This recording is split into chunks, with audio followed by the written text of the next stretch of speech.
then.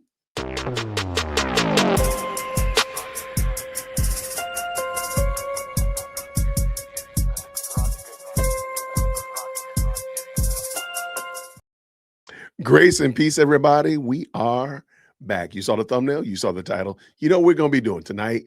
Me and a good content creator, a good friend of the channel, my sister from another, is going to be hanging out tonight, and we're going to go over the response from Candace Owens to the court on why this case that she didn't want dismissed should be dismissed.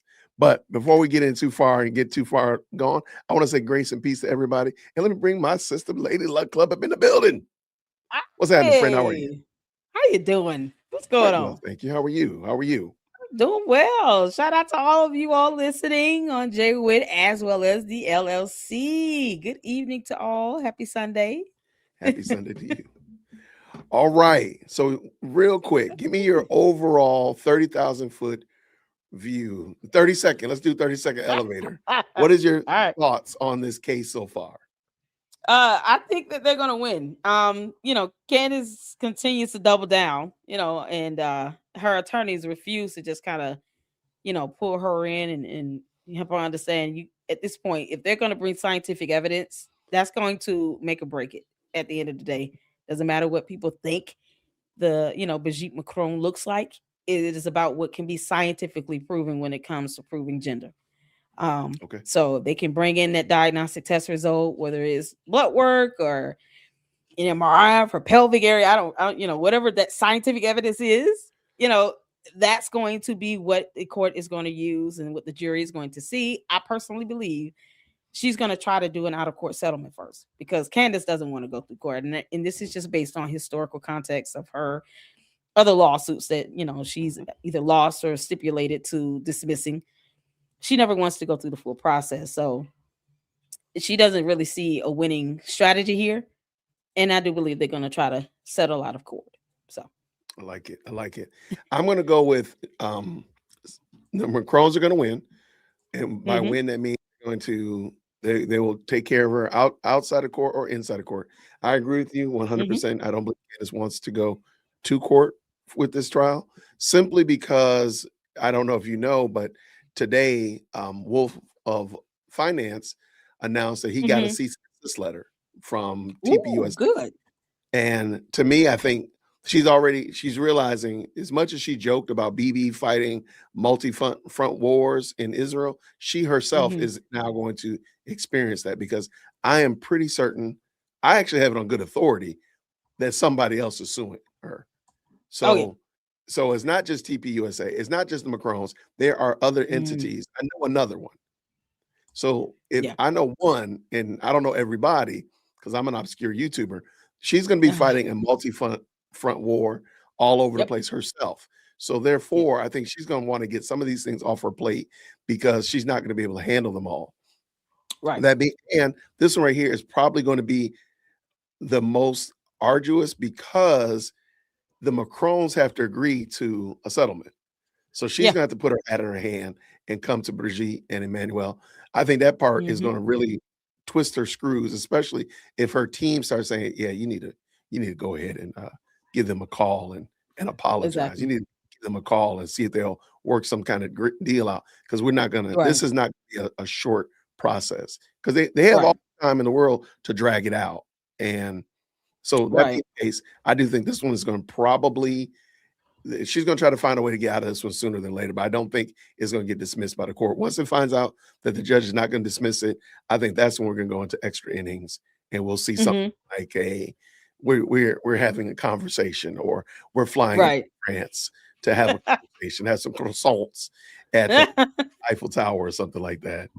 So yeah, they might be ordered to mediation. They could be ordered to attempt to do some sort of out-of-court settlement with a mediator, which is standard in these type of civil proceedings. So I would, and then she could say, well, it's not that I want to do the mediation. We're being ordered by the court to do it, but and she could still say face. Yeah, exactly. She can still say face amongst Cantifa. Absolutely. Right. She can still say she won't tell them that she wanted to file a motion to dismiss. Like it's too much like for her to read that in a whole show. Yeah. Do us all Well, a favor and read that court well, document. I think it's interesting that she never did address, and this is par for Well, Candace's court. So I'm not. This is par for Candace. I'm not actually surprised, really, that she never addressed it. She's never addressed why is it that exactly. you are filing for a dismissal when you clearly told Tucker Carlson that you weren't. You Exactly. big chested told Pierce Morgan Yeah. that you weren't. But lo and behold, you actually were. Was it Pierce Morgan? Pierce Brosnan? Who is it? It was Piers Morgan. Pierce Morgan. That's what I thought. Piers Morgan. Um, like Piers Brosnan. you laughed at me. I'm like, what you laughing at Isn't you that for? the movie? Like, wait, is it Daniel Craig? We're talking about Secret. What's the Sean spy Connery. movie he did? Oh my Again, god, the spy movies he did. yeah. I was like, at some point, I Piers think Brosnan. Piers Brosnan. I do think she's gonna she's gonna have a lot of irons in the fire. She's gonna try to cool some of them Yeah. down. And I Yeah. think, sadly, I think the Macron one is the most egregious one. The other ones are, well, I don't know. Now I think about it, because if other people want money because they defamed her, and Macrons want money because they're gonna defame her, who gonna get the money first? I think, because I don't think she really has a lot of legs to stand on. So that's gonna be Well, interesting. I think it's the issue is too, even if they of course get money for damages and all of that. Mhm. Look at the other cases where they have asked for some sort of financial compensation for damages. It wasn't a whole lot of money, so I think the bigger picture is, we're trying to teach a lesson here. Is we're not going to sit here and just let you, because they've endured all of that previously, before she even had this conversation with some medium and seance or whatever this witchcraft nonsense is. She be doing the most. But exactly. And it's like they've sued others, and the amount that they were asking for, you would think like, wow, that's not a whole lot for president and first lady here. Mhm. But it's all about the principle of the situation. Don't sit here and lie about someone being born one gender over the other, and you're simultaneously taking away her motherhood. You're sitting here and cutting into a part of her life that she probably holds near. She probably is proud of being a woman. She's had 3 kids. She has grandchildren. And then the aftermath of what the family, her daughters and her grandchildren, are having to endure as well because of this. It could be the bigger driving force here. So, even if the other relatives don't testify to what's going on and how this is impacting their lives, the principle of the situation includes how you're making my family feel. You're telling me I didn't give birth 3 times? What? Like, as a mom, you're not going to tell me I didn't have children. No, I had 2 kids, and I got the scars to prove it. Like, you're not going to take that away from me because you think I'm a man. I don't care. Right. So, that it's the bigger picture here, and the bigger impact that Brigitte Macron is looking at, not just as the impact on her, but the impact on her children and her grandchildren. That's worthy of me taking a little behind the court over. So even if I get bucks, we going to court. You're gonna learn today. You're gonna learn today. Shout out for sure. Thank you so much. What did doctor say right here? Doctor said, I believe the Macrons will win. And part of the requirements from the Macrons will be for Candace to publicly apologize and state that she's seen evidence that Brigitte isn't a man. Macrons don't need money. Okay. But I do think they're gonna make her take down that other concept, which tacitly is losing money. So she'd have to take it down off of the various and sundry social platforms. She can't go any further on it. I do think that. But I like that, though. I like that. Thank you for the 10 for sure. And shout out to the Independent Mail. Can's Wolf tickets are about to get expensive if she don't cut it out. Great show. Thank you so much, Independent Mail. I appreciate you, brother. Thank you so much for the $20 super, my man. All right, let's get at it. Let's get active. So people are like, well, hey, what are we talking about tonight? I'm glad that you ask. So absolutely. Is this mine or yours? That's yours. I think it might be mine. Uh-huh. You want it? I can send it to you. Well, yeah. I'm gonna grab it just so I can zoom in a little bit. Let me remove yours for a second. Go ahead. Just so I can zoom in. All right. So what are we looking at, Jason? That's a great question. Thank you so much. We are looking at the Emmanuel Macron and Brigitte. They're suing. They're suing Candace. They're suing Candace's LLC and George Mm-hmm. Tom. That's Candace, Candace's business, and her husband. Well, why are they Yep. suing her husband? That's just mean. Is that like why are they suing her husband? Do you know why, Lady Luck? Well, Georgetown Inc. is one of the LLCs that she has where her channel is affiliated with it. And that's where you got this revenue coming in from her show, from the merchandise and all these things. So it's not George Farmer, the individual, but it is Georgetown Inc., the business entity that's Got it. being sued along with her LLC because that's where she's making the money. And they are registered in the state of Delaware. So that, kind of give ground for them to be able to file the suit in that state because that's where the LLCs are registered.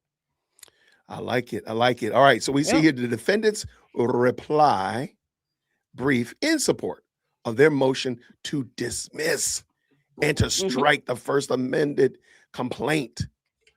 Only thing I'm going to say right here, all I want to talk about is right here. I just want to be super duper, unequivocally, unrepentantly petty. Does anybody know why I stopped right here on this screen? Put it in the chat if you know why Jason stopped right here at this point on the screen. Why? Because of the caps? Because of the 920 building. The 920 building is in the chat. Oh, Lord. 920's here. Now, that's where the Transformer, the Red Crane, that ended up being Crane, the Optimus Fed Prime building. Transformer. Yeah. They got a good little deli downstairs, though. Shout out to them. The 920 building. Oh, you got your maroon hoodie on. I'm rocking the maroon hoodie. Yeah, absolutely. I had to do some work after church tonight. Had to go run out and do a little quick job. So I had to help the maroon team out today. I want a maroon shirt. Hey, of course I want this maroon Spellman shirt, but I want a maroon shirt. Give me one. Well, let me drop the link in the chat. Why don't I? Why don't I do that? All right, let's see what we got here. Okay.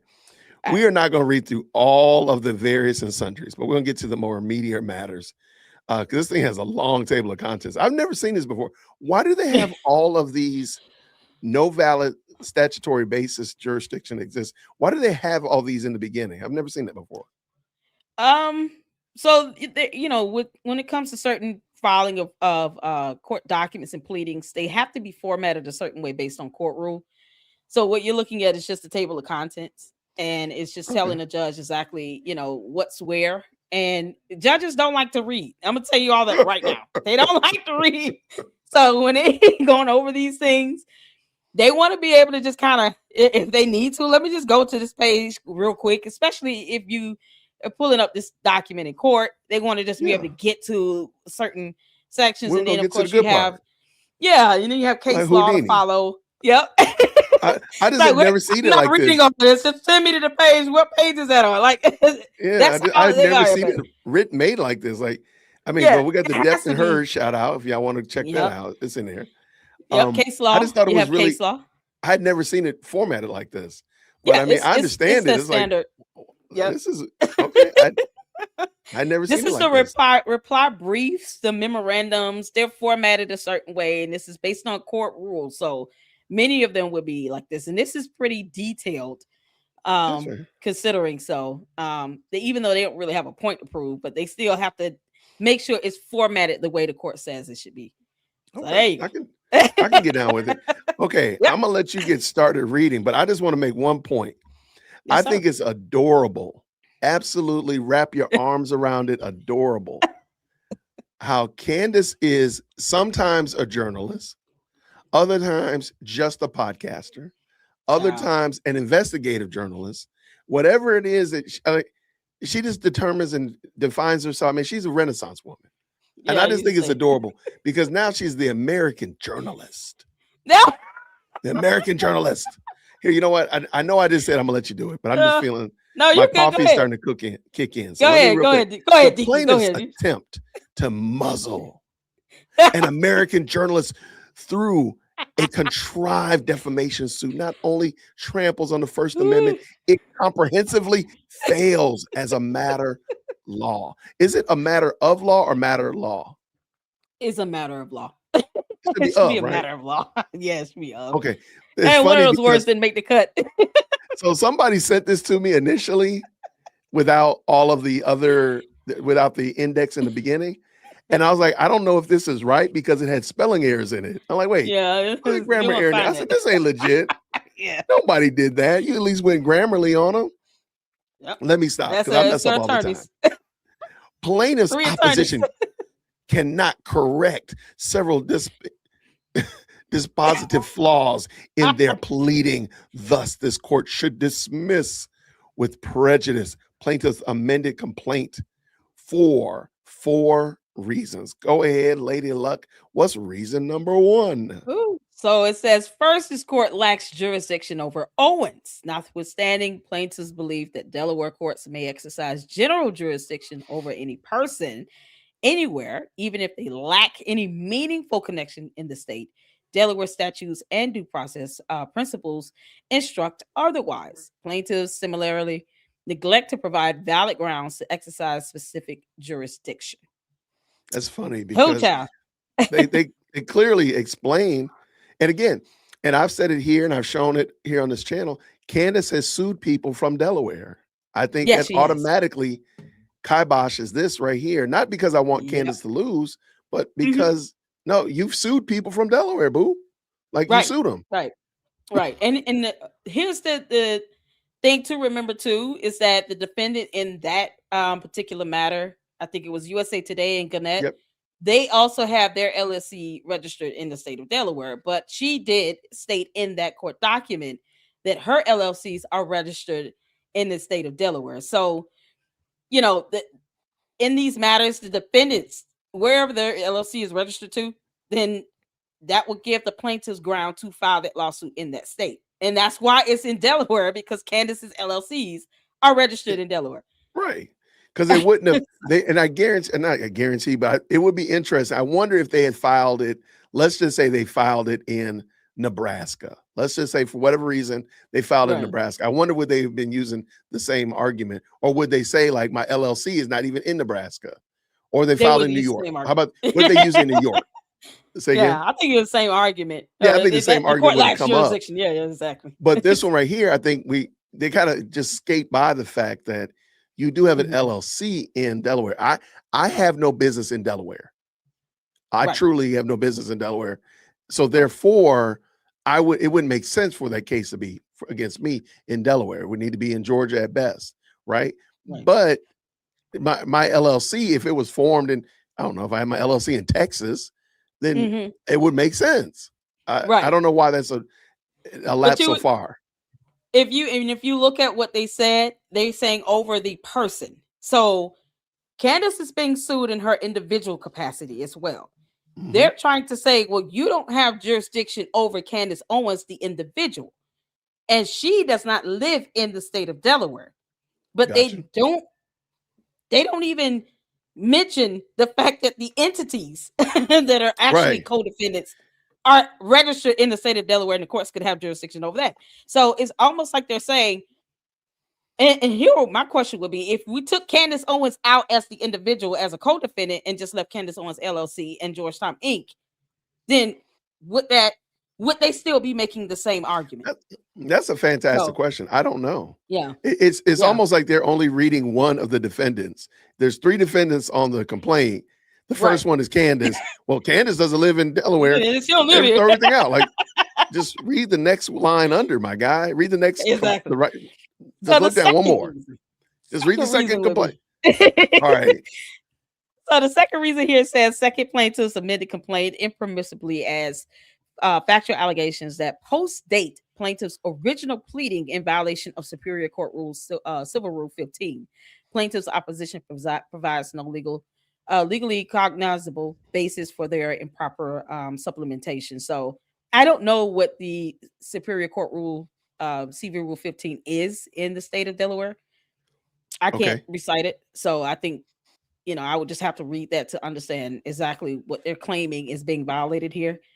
But, they're alleging that the amended complaint basically sounds like should not have been filed or there's some error with it that would make it invalid based on court rule.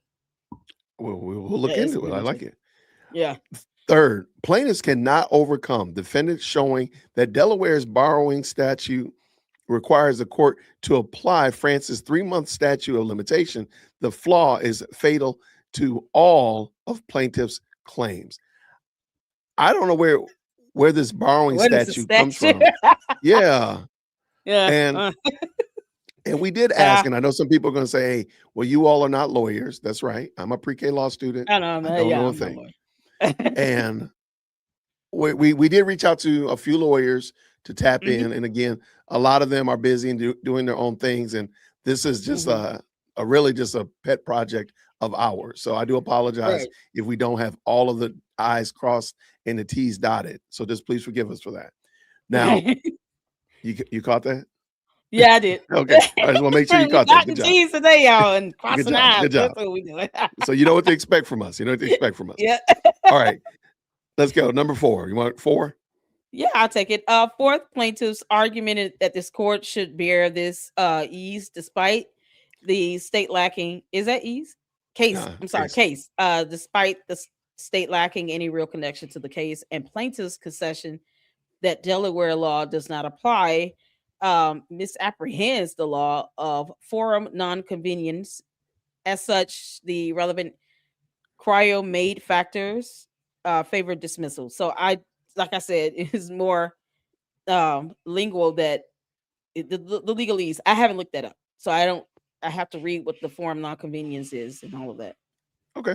I'm going to take over the plaintiff. Plaintiffs cannot meet their burden to establish jurisdiction. Plaintiffs concede.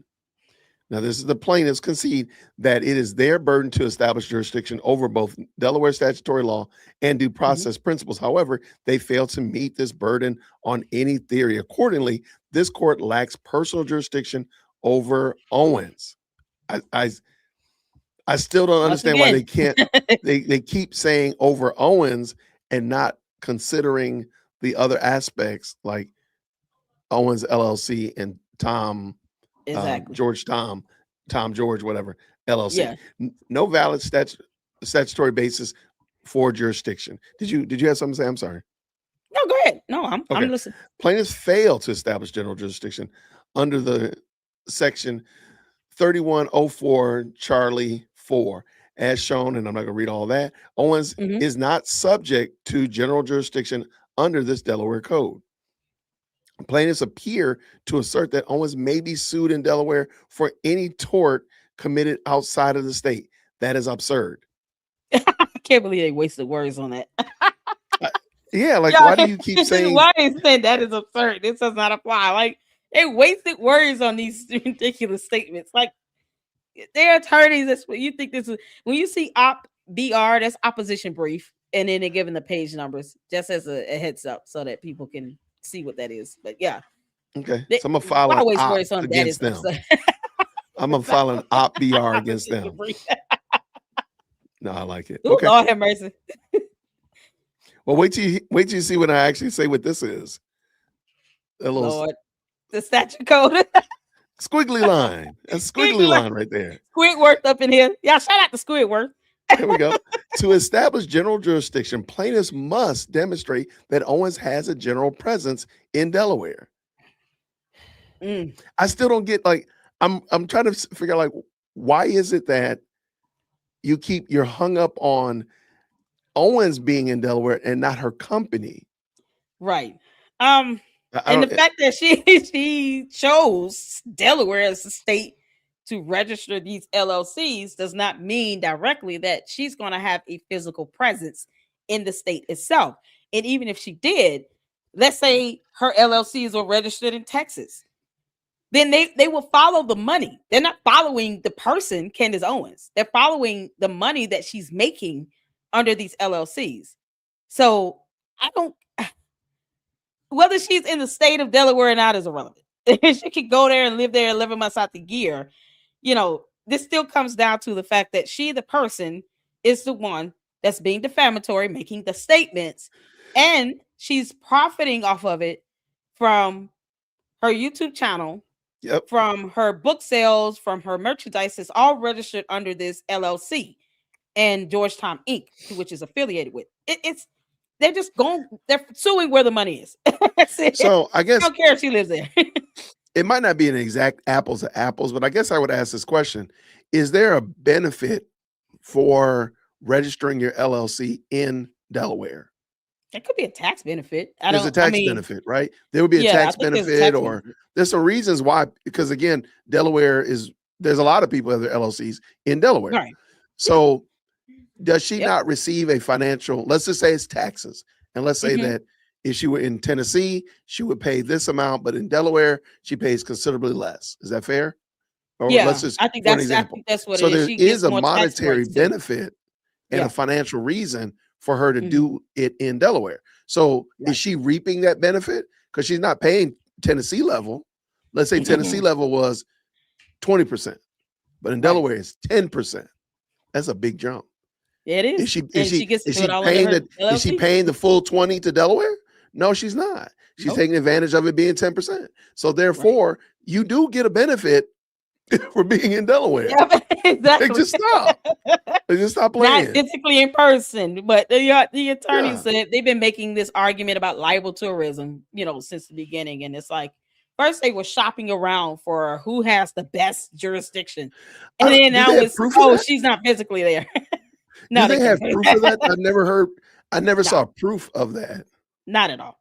Not at all. There's Yeah. no it's all about what the case they're trying to present. Not that they have evidence to show that the plaintiffs are just doing libel tourism here. It's just one of their claims that they're decrying as her defense. But it's a moot point because at the end of the day, she herself admitted that these LLCs are registered there. So Right. you could claim that they're doing libel tourism. It's irrelevant.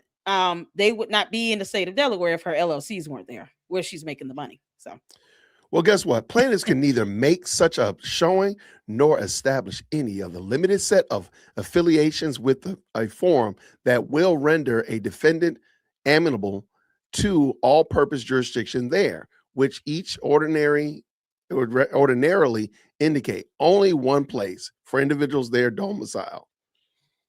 yeah, Okay. they're trying to say you should be suing her in Tennessee, But but they want still to sue live her with the business. LLCs. Right. But Still live with the she, LLCs. right. But she, is part and parcel of Candace Owens LLC. Yeah, So she's the you individual. can't leave the She makes LLC in statements. Delaware and then Right. sue Candace Owens in Tennessee and then go sue a nameless LLC in Delaware. That doesn't make sense. It doesn't. And I mean, the fact that, they seem to be one of the same because she made these statements while, supposedly working under this, channel connected to this LLC. She works for herself.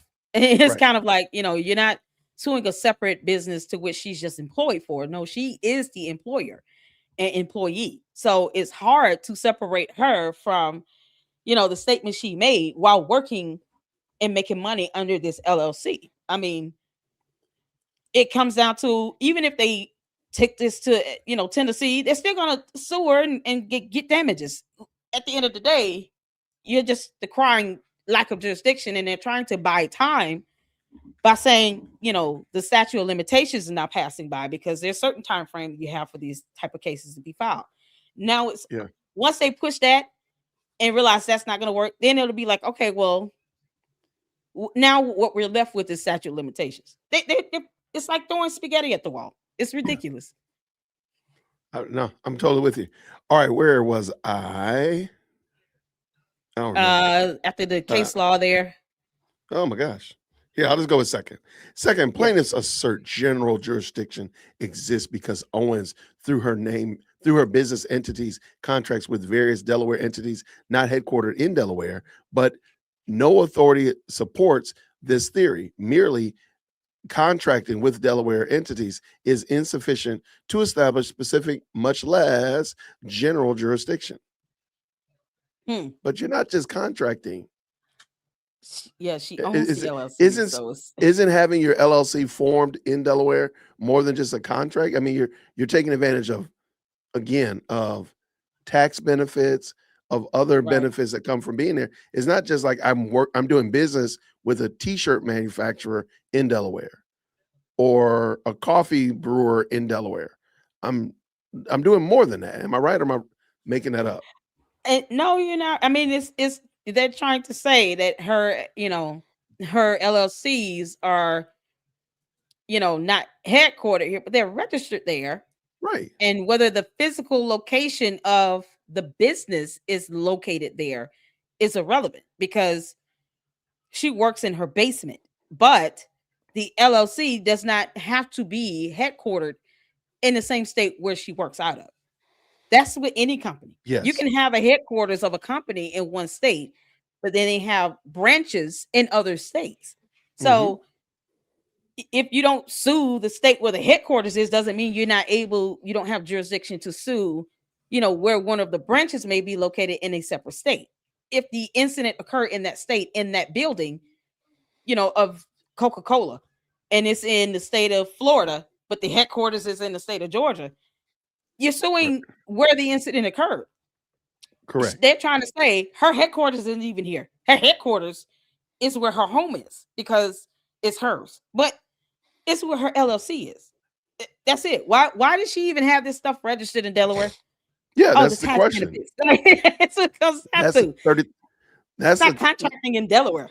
right. That's a $10 million question. Like, then what is the purpose of having your Right. LLC formed in Delaware if there's not a Yeah. tax benefit, if there's not a financial benefit, if you're not, I mean, Yeah. again, you don't live there, but your company lives there. Right. Your company Yeah. lives there in some form or fashion. Is not in. Why is it not in Missouri or Nantucket Yep. or Washington State? Why When not? she files her taxes, she's filing taxes and putting down that the LLC is registered in the state of Delaware. And they're recognizing the tax codes for the state of Delaware. So if she's getting that financial benefit, then she might want to suck it up. Otherwise, maybe the IRS should know that she really is just doing this for the tax benefits and she's trying to curtail the process. I mean, who knows? Yeah, I mean, I think that's a great We should be calling point. the IRS. We can make this out. Candace, don't Third, make me call the IRS. don't do it. Players claim that Owen derives substantial revenue from Delaware. Again, this claim is factually unsupported and it is improperly conflated. Owens with the other defendants. The Oh other my God. defendants are her. Other defendants is her husband, man. Come on. And Right. E, plaintiffs do not allege that Owens herself derives any revenue from Delaware. What? What do you mean? Money comes from everywhere. She has people all over the country sending money in through supers, Yeah, purchasing but just merchandise and all of that. And I what? mean, didn't she have a PO box or something in Delaware for merchandise? Where does her merchandise go? Her merchandise sale, like her cups and stuff like that, that Yeah, comes them from t-shirts. Texas. Oh, okay. So Shout out to Brandon Tatum. He does her yeah, he merchandise still, for her. still does her merchandise. He still Lord. does her merchandise. You didn't hear me say that But out loud. the money comes from everywhere. So you can't say these electronic payments are coming in and they're only pinpointed coming in through, one state over the other. So to say that, they don't have any evidence to prove that she's, generating all this revenue in Delaware. She's getting the tax benefits from being registered in Delaware. So, whether she's generating it's coming through that LLC. Right. It's the LLC. I would think that It's would be coming my through argument this as well. LLC. It's the LLC, not the primarily just the organization. But I'm sorry, but it's your LLC. Right. It just seems a little bit It's like, come there. on now. Yeah, this is some kindergarten Ooh, they argumentation. stretching. They trying. Lord, they trying. They reaching, declining to exercise jurisdiction absent any factual basis supporting that a substantial number of defendants' books are sold and shipped regularly to this forum. Like I don't. It's not just books. It's not just substantial number of T-shirts. books. Yeah. Hats, cups, All that stuff. CIA logos. Yeah, the CIA should sue her for real. Can't make this up. Yeah. Go ahead with this fourth one. Fourth, plaintiffs do not, and I want to make sure I'm okay. Plaintiffs do not dispute that Owens has never owned any Delaware real estate, that she does not reside in Delaware, or that she does not conduct business in Delaware. Instead, they rely on her purported contracts, revenue, and ownership. See, they just said it. Purported revenue, Yeah. and ownership of Delaware companies without alleging any conduct by Owens that occurred here. Plaintiff's claims also are based on statements allegedly made on Owens' podcast, which is broadcast from Tennessee. That is insufficient, but electronic broadcast, I mean, it's you can't say it's only going through the state of Tennessee either. It's broadcast out, Right. you know, across. It's electronically done, so it's irrelevant. Let's see here. They have some case law cited, Ross v. Earth Movers. Not only is there no persistent course of conduct in Delaware, there is no conduct directed at or in Delaware at all. They're saying, okay, she didn't make the statements in this state, so Hmm. she, you guys can't And, sue her here. Like it's, and it's so and ridiculous. and that's fair. I'm gonna give them. You know what? I'll No, give she you didn't that. make the statements in the, but that's if we can prove that she's not in Delaware with that. She's all on a camera. Who says she's not in Delaware when she's doing her shows? Who says I she's never not? did. She would have to prove it. She's physically located in Tennessee, but you're doing it over an electronic platform and it's being Uh-huh. broadcast out to people all over the world. So, you know, it's the impact that it's having, not necessarily, oh, she made the statements in this state. You can send an email. Does that change where a court will have jurisdiction? If you sent an email, it's electronically done. That doesn't Yeah. mean that you didn't threaten someone in that email. But because you can't say it was done in this state, the email originated in this state, it doesn't mean that the statement itself is not less, defamatory or threatening. So that's the important part here. I think they're missing what the court establishes as jurisdiction too. Yeah. Um, No doubt, no argument for me at all. yeah.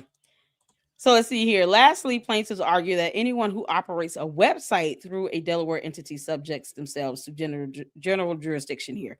That is wrong. Maintaining a website that is accessible to anyone over the internet is insufficient to justify general jurisdiction.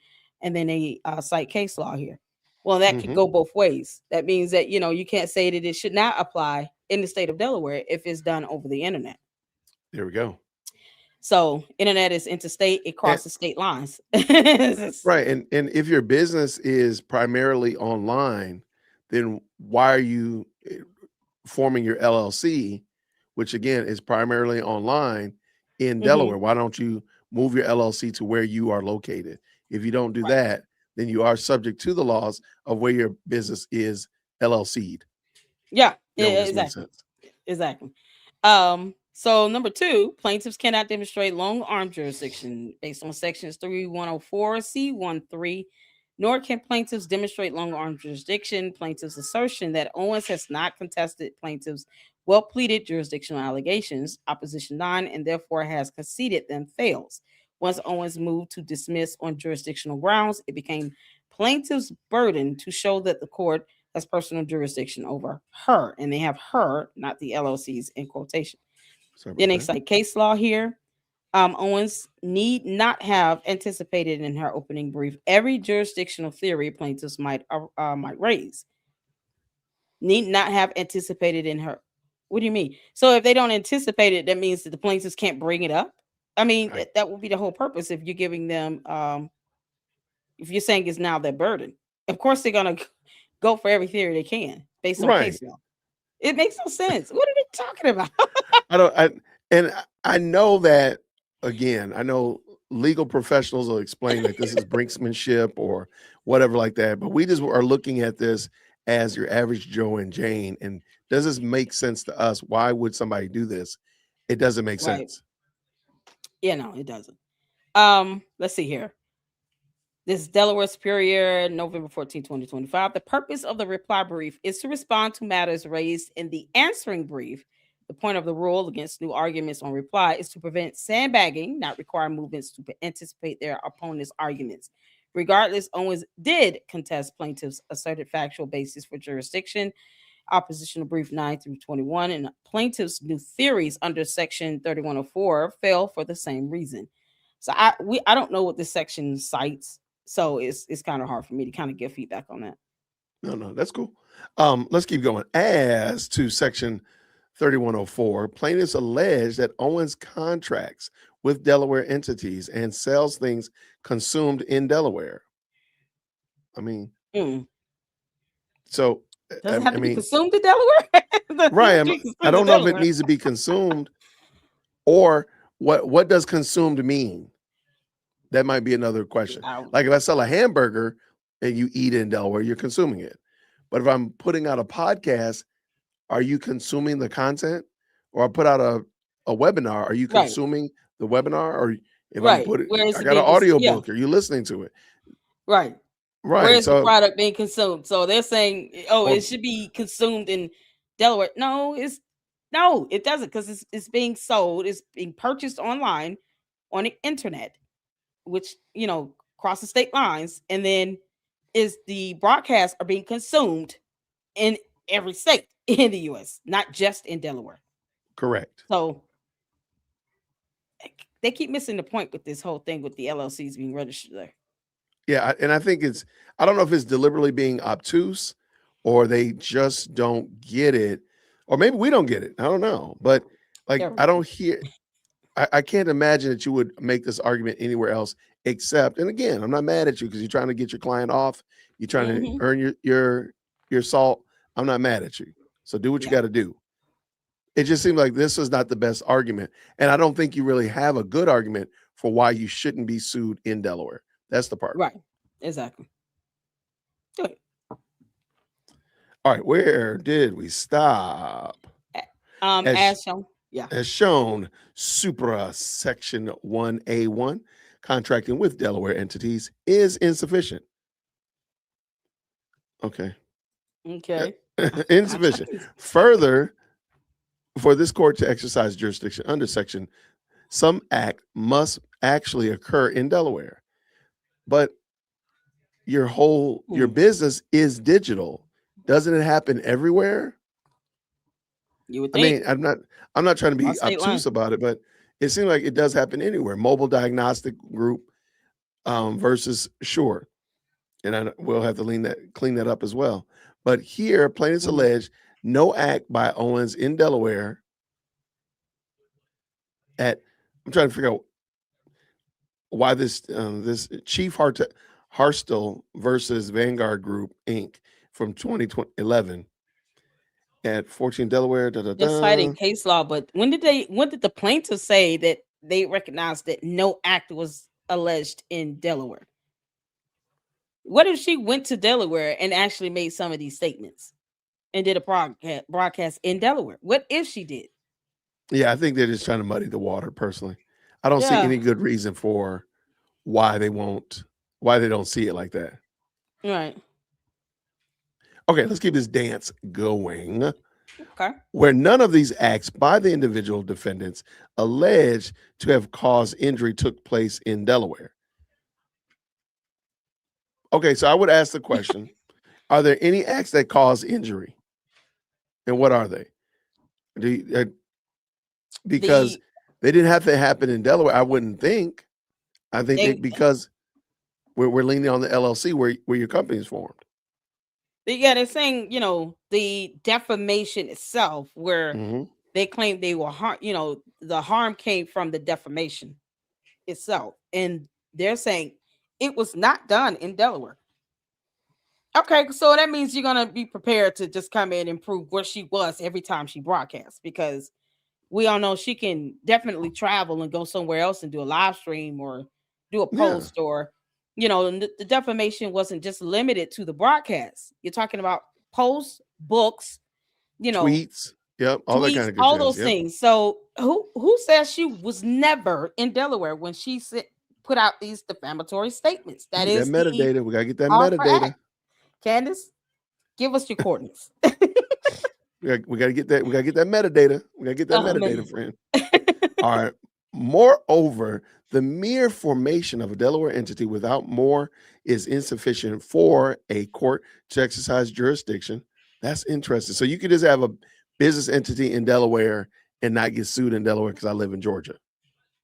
Yeah, that's what they're trying to argue. Okay. It's so crazy. Right. And again, like if my LLC was formed in Delaware, following this logic, I couldn't get sued by you know, the Prince of Wakanda out Yeah. of Delaware. They had to. Okay, all right. I Yeah. mean, I I term this guess. boy, they being overzealous. That's what they call it, being overzealous for your client. Yeah, He's I like, don't know "Oh, about forget that it." one. They're trying their And best. plaintiffs show no nexus between the formation of the Delaware entity and the cause of action asserted. I don't know if that's the. I don't think they were making that claim. I thought they were making the claim that the business was there and she profited from the business being in Delaware. Right. Exactly. She profited Okay. from the harm caused, the defamation, the series, the books, the posts. Right. She got views, she got money, and it came through this, all under this LLC. The revenue generated is reported under this LLC. When she reports this revenue to the IRS, it will be based on the state of Delaware. So they keep overlooking that. And I mean, her tax documents is going to show how this revenue came in. That's true. Why are they Yeah. forgetting about that discovery? I don't know. I think, like I said, I don't think they're going to be as successful as maybe they really intended and wanted. Right. Yeah. And they're going to end up, they're going to put their hat in the Right. hand and they're going to be like, hey, can we come up with a way to not make this, can we make this go away? Yeah, the judge looking at this like, Yeah, this is a I dumb don't. argument. Well, I mean, maybe the judge is feeling them. Maybe the judge is feeling them. I just don't. I Come just on, don't Judge understand Rennie. it. I just don't get it. I mean, all right, go ahead. A nexus formation is it? Okay. A nexus exists when the entity's formation is an integral component of the conduct giving rise to the cause of action. Integral component of the conduct giving rise to the cause of Okay. action. Okay. And I can understand this argument. The entity, if we were making and we had a company that produced a product that deliberately went out and hurt people.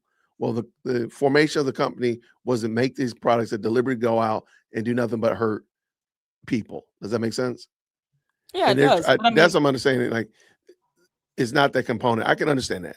Set in motion a series of events which mhm, form the basis of the cause of action.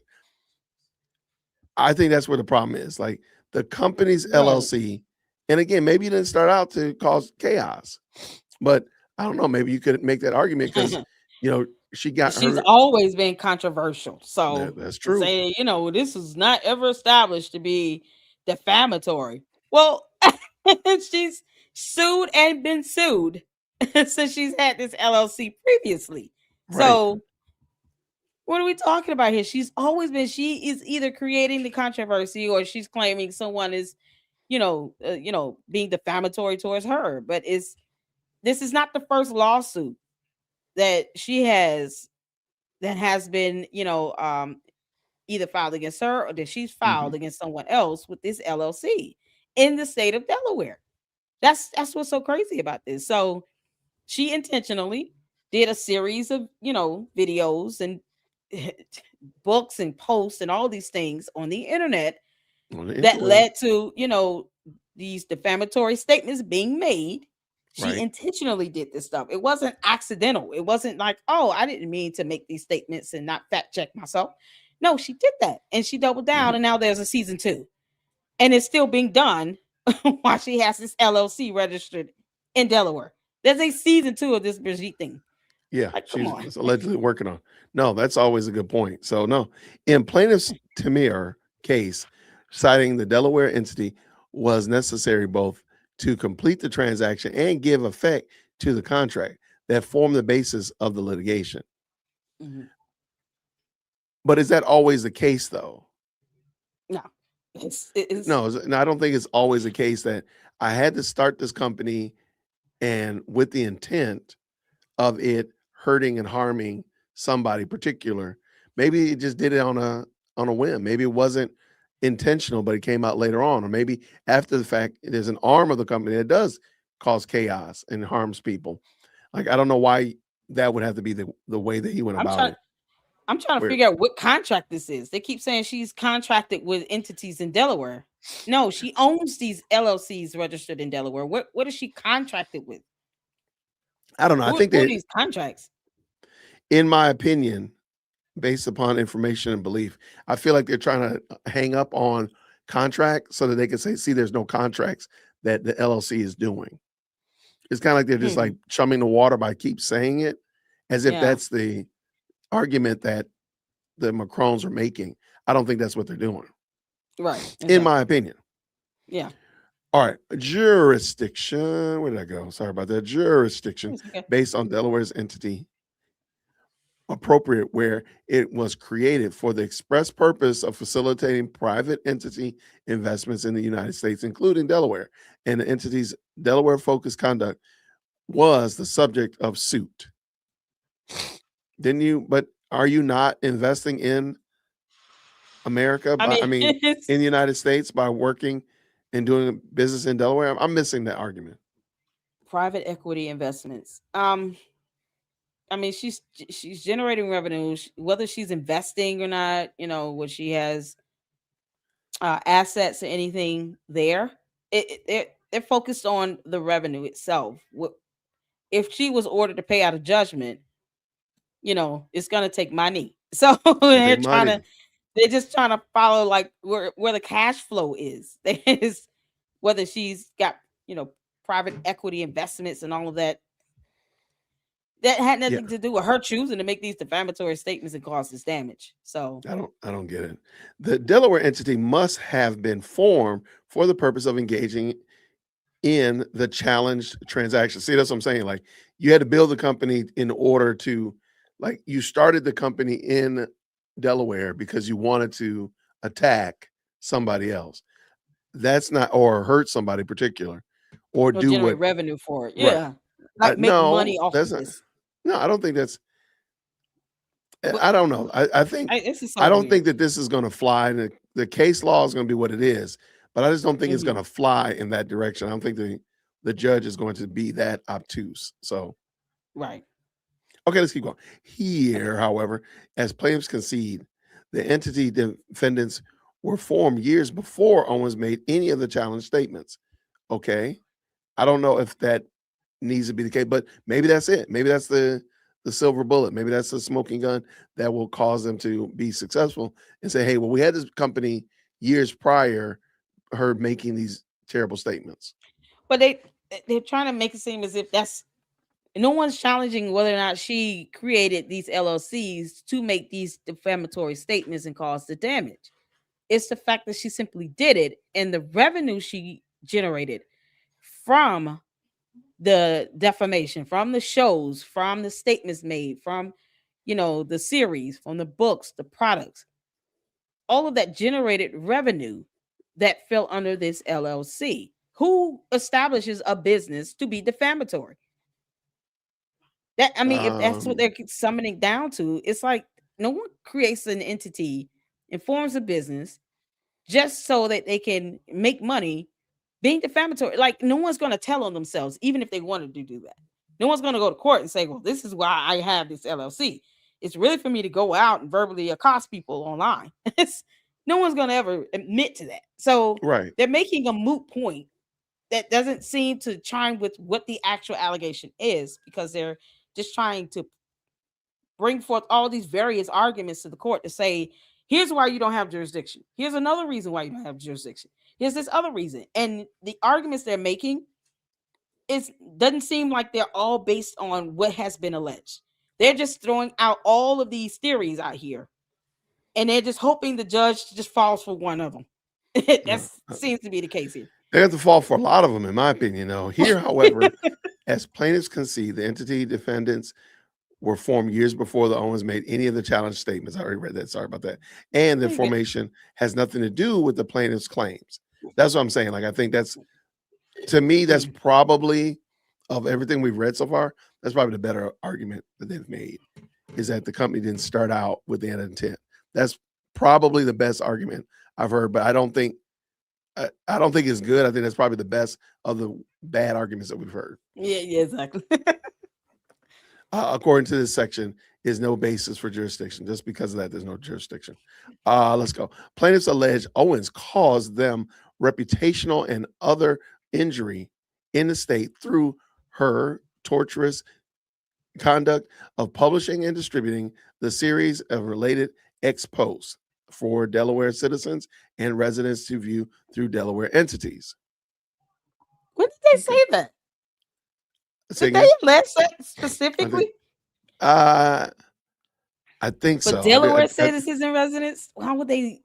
Man, that's so weird. I think they say like everybody gets it, and they're just like pointing out that the people get it from. Yeah, it comes through. Yeah, of course, people in Delaware that support her, that live there, are going to consume her content in that state because that's where they live.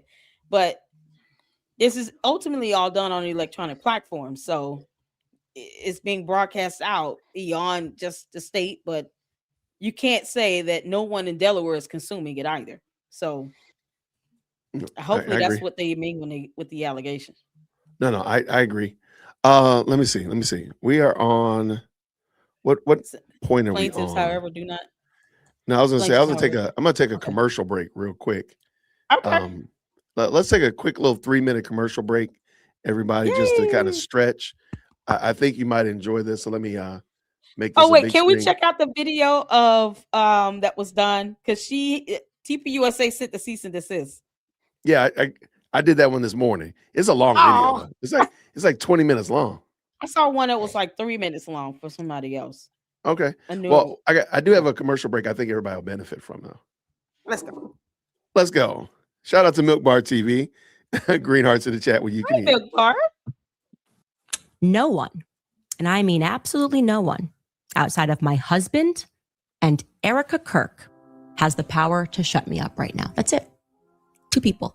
If you got to make an appeal, you got to go to them. And like I said, there's nobody that has the capacity to get me to shut up about this except for Erica Kirk and my husband. Those are the only people that I will answer to. I am on this journey to figure out what happened on that day. I'm not going to stop unless Erica Kirk asks me to stop, as I have said. I said early on, if Erica Kirk asks me to be quiet, I will be quiet. And so my message to them is to stop. To stop. Super fun show today. Erica has gone off on conspiracy theorists. It's about me. It's indirect, but it's also about me. And you go after the people that I love, and you're making hundreds and thousands of dollars every single episode going after the people that I love because somehow they're in on this. No. I'm sorry, but that whole thing right there is frustrating. And I'm going to explain to you why I just do not accept any of that. What you are watching here is an unbelievably emotional response that is absent of any logic. And it's a no from me. The podcaster Candace Owens, she is building her business off of these lies. What do you want to say to her? Stop. That's it. That's all I have to say. Stop. Please stop. Please stop lying. I understand. I comprehend. What I don't comprehend is what I've lied about. Because she's a widow, we can't question her judgment. And I want to say that I reject that. I reject emotional manipulation. We were told that if we said stop, they would stop. And we said stop. And I'll say it again. Please stop. I am starting to work through some of the questions that people have about her background. She was brought in as his handler to move him in that direction. She had him starry-eyed and wrapped around her finger. I can assert that I feel completely comfortable that saying or stating clearly that Erica is definitively aware and familiar with the Fort Huachuca base, intel base, because once upon a time she shot a teaser for a short film there or around there. The issue is not that they were barely legal teens, which is what it is. It's horrendous. It's awful. It's pedophilia. Okay, relax. No, the issue is that Epstein is a Jewish spy, probably working with Israel. Honestly, this is a time where it is appropriate to say this. Stop. That's it. That's all I have to say. Stop. Agree. I watched clips. Just stop. All right. Good little commercial break. Take a little commercial break right there. Yeah, that was good. Shout out to Milk Bar. Oh, shout out to Milk Bar TV. If you don't follow Milk Mhm. Bar, the mods have already dropped Milk Bar's link in the chat. Please make sure you go check out what Nathan does over there. He's doing the Lord's work over there. He's doing Oh yeah, doing we a love him. great job. All right, thank you so much. Real quick, I want to say thank you to everybody. There's about 887 people that are tapped up in here. Let's Lady Luck Club. The like You got the button. peoples up in the building. You got the The folk what? up in here. They coming up in here. Hey, Shout out to them. shout out to all of you all. Hit that like You button. even got your cousin up in here with the $10 saying big ups to you, Lady Luck. Shout out to you for sure. Thank you so much, Star Scorpio 1. And I appreciate the 10 myself. Shout out from Toronto, Canada. Because of that clown, Candace, one good thing came out of it. It led me to the J Witt and the Lady Luck Club, Bronson and Paramount Tactical, Storybox and Artie Trolls. Good gracious. Both sides, Mira K and more. Shout out to them all, man. Well, thank you, man. Welcome to the party, man. And then, of course, thank you, Craftsman, with the 10. Candace used 2013 for Erica movie thing as proof that she's being at Fort in 2025. And you know, another thing I thought about. What's up? That doesn't mean that she shot the video there. Right. No, I can't shot the video. No, I mean, following that logic. Hold on. Exactly. It's the same logic we've been arguing about just because he was in Delaware. Yep. Right. You can't say, hey, you got to prove that she's in Delaware. I mean, in Fort Wakachua or Wakachua. Yeah, walk like an Egyptian. So anyway, let's keep this going. Candace's logic, she can be guilty for being in Delaware at a top point in history. Maybe her ancestry counts. Also, great point, man. Thank you so much for the 10. And you're right on the nose, man. Yep. Her ideology and her thought process is going to have to be studied by science. So let's bring this back up in here. All right. Yeah. We're moving through here. And what we're doing is just going through Candace's response to the Macrons and Candace's reasoning rationale for why this case needs to be yeeted out of the Delaware court. Y'all see how I did that word? Yeet. I'm in tune with Gen Alpha. I'm in tune with them. I know what's going on. I know what's happening up in here. I'm here with the kids. Let's go. That Owens post and statements are accessible from Delaware, or that purchases from Delaware are not prohibited, does not support personal jurisdiction. I still don't feel like they've made the argument. Like, it's not making an argument. Go ahead. At all. I was just saying they're not making an argument at all here. They're talking about something not being prohibited. Her posted statements are done on an electronic platform that is interstate. It crosses state lines either way, but you can't say that it is just not affecting, residents there, or no one in Delaware is not consuming it. It comes down to that. Her LLCs is benefiting, from the revenue generated from it. That's the problem. I agree 1,000%. So let's keep this going. Mm-hmm. Holdings knowledge that its website may be viewed in Delaware or accessed by Delaware residents is not sufficient to establish jurisdiction under section blah, blah, blah, Kane versus Kaufman. I think one of the small problems is that's not the only issue, though. Right. And I don't know. I feel like they're missing either A, we're missing it, or B, they're missing the actual problem, which is this content and the business was formed in Delaware. But I digress. Right. And internet posting made from outside of the state and received by a party inside the state also fails to provide sufficient minimum contacts to allow the court to exercise jurisdiction. And I can actually agree with that. I understand that. I don't think the issue is that just because somebody consumed your content in Delaware, that's the reason why they have jurisdiction over you. I think the problem is you formed your business in Delaware for benefit and for a reason. And because of that, because you reap benefits from it, you also stand to reap the disadvantages of being in Delaware. And this is one of those disadvantages. Right. And why are they trying to, make an argument about a failure to provide sufficient minimum context? What does the context have to do? Like, who's to say how many people are being affected here? Yeah, yeah. So I don't even see why they even phrase it that way. That to me, it's just like it's once again, it's like a moot point. They can't prove how many people are absorbing this content. What does it mean to provide sufficient minimum contacts here? I have no idea. That's And what is the so minimum? Well, is there right. what is the Who minimum? says it's a 50, 100? Like I you know, guess you you can look can't at our prove that. analytics. You can look at our analytics and see if anybody's, You on break it down by YouTube state, particular. I don't know about others. I'm saying, right? but on YouTube you can search the analytics and see where your viewers are coming from. I guess you can get down into like the state by state. I know you can look at the United States as a whole, but Right, this just seems like a what is your purpose in this argument? Plaintiffs right. does Plaintiffs does not allege defendant was ever physically present in Delaware, let alone that the Facebook posts were posted while the defendant was in Delaware. There's no evidence that the defendants ever acted in Delaware. I don't think that's the only reason They're saying that, but it's like yeah, once you're again, saying that that. argument can go back and forth. Who says that she was never in Delaware when she made these posts or did these videos? They're not like if that's what they're trying to get down to, then you're talking about having to prove that she was physically located. Mhm. As if electronics can't tell on her, like cameras and her cell phone pings and stuff like that. And like, but do they need to establish that in order for the court to have jurisdiction?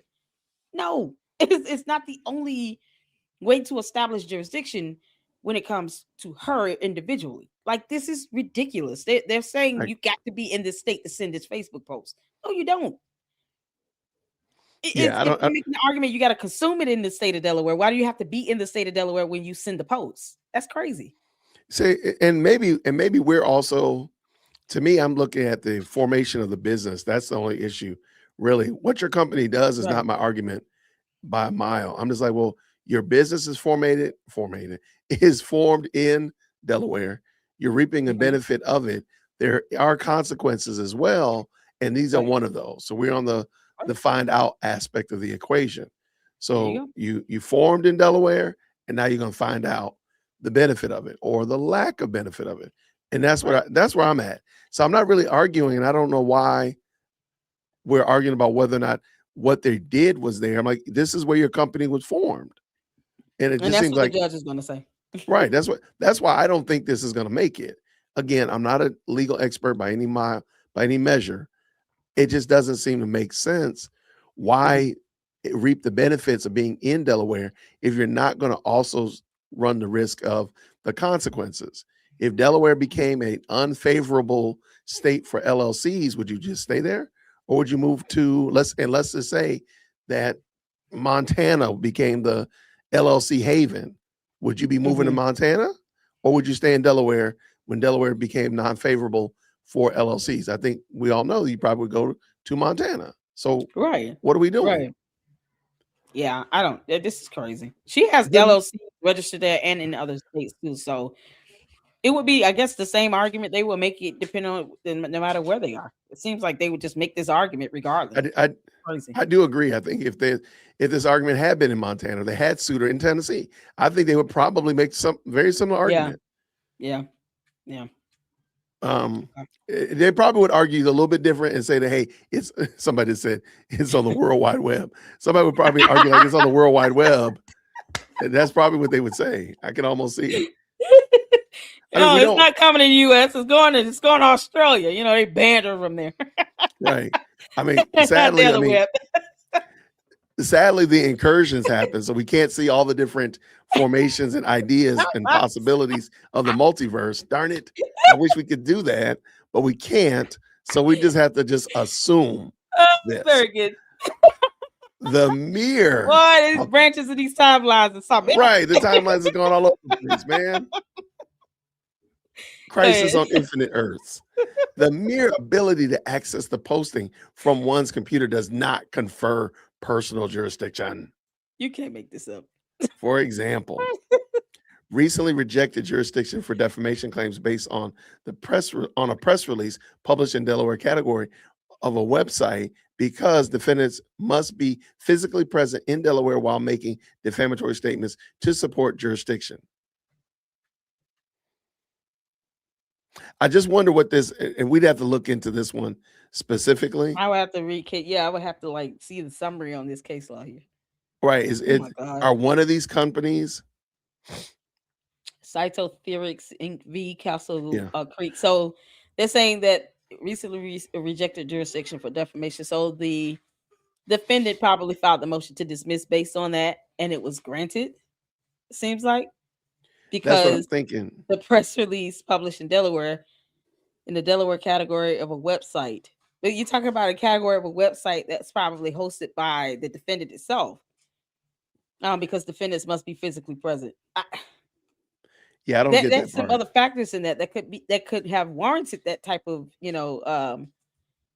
jurisdiction to be rejected. But we don't know if the co-defendant, if the defendant itself created the website and they did just have a Delaware sector. Like there's some nuances to that in that case that might not even apply here. So I don't know. They just kind of taking a blanket summary out of it, and they're not really giving all of the nuances that go with it. I agree 100%. Okay, let's keep going. All right. Okay. Let's see where we're at. Owens was not in Delaware when the statements were made, nor do plaintiffs allege that any Delaware resident was defamed. Okay. Again, that's not what they're arguing. Not at all. You want to go with 3? Yeah. Plaintiffs' agency allegations do not change the analysis. For the first time, plaintiffs now assert the entity defendants are agents of Owens. Yet in Delaware, a plaintiff has the burden to plead facts establishing a court's personal jurisdiction in its complaint. And in a cited case law, also Delaware Superior, September 26, 2025, and a party cannot amend his pleading through briefing a motion to dismiss. And case law cited, plaintiffs made no agency allegations in their amended complaint, and the court should reject their attempt to do so through briefing. Okay, so they're saying that this was not cited in the actual amended complaint itself. So why are they bringing it up in the briefing? It could have been brought up as just a supporting argument. I don't know. Yeah, I don't. I Yeah, haven't that's a read good- it. I don't even recall. Like, I don't have the complaint remembered off the top of my head, so I will have to read back through that. I love it. Okay. Plaintiffs Go ahead. agency okay, I'm sorry. Plaintiffs agency argument also fails substantively. Even if the entity defendants were Owens' agents, they still cannot subject Owens to jurisdiction here. Once again, they're still trying to separate her, the individual, from the two entities. And then they have case law cited and state as theories of indirect jurisdiction. The underlying question on both theories is whether the subsidiary's action satisfies Statute 3104 of the long arm statute. Once again, I'm not even familiar with that statute to be able to give opinion on that. Further, plaintiffs have failed to establish agency. Establish a corporation was acting as the director's agent or alter ego is tantamount to piercing the corporate veil. And then a citing case law here, the state, none of plaintiffs' allegations supports such a finding. So do the plaintiffs have to establish the agency or define what the agency would be in this particular complaint? I guess that would be my question. Yeah, and I think to me it's almost like they're arguing side quests when the major Right. quest is, to me, whether or not, and I've already said this ad nauseum, they started the company in Delaware. You reap the benefits. You also have to deal with the consequences. That's it. And I don't know if there's all these other side quests about whether or not the entities are employees or agents thereof, all that kind of stuff like that. Whether or not you sent the text from Delaware Airport or you at the Starbucks when you sent this tweet out.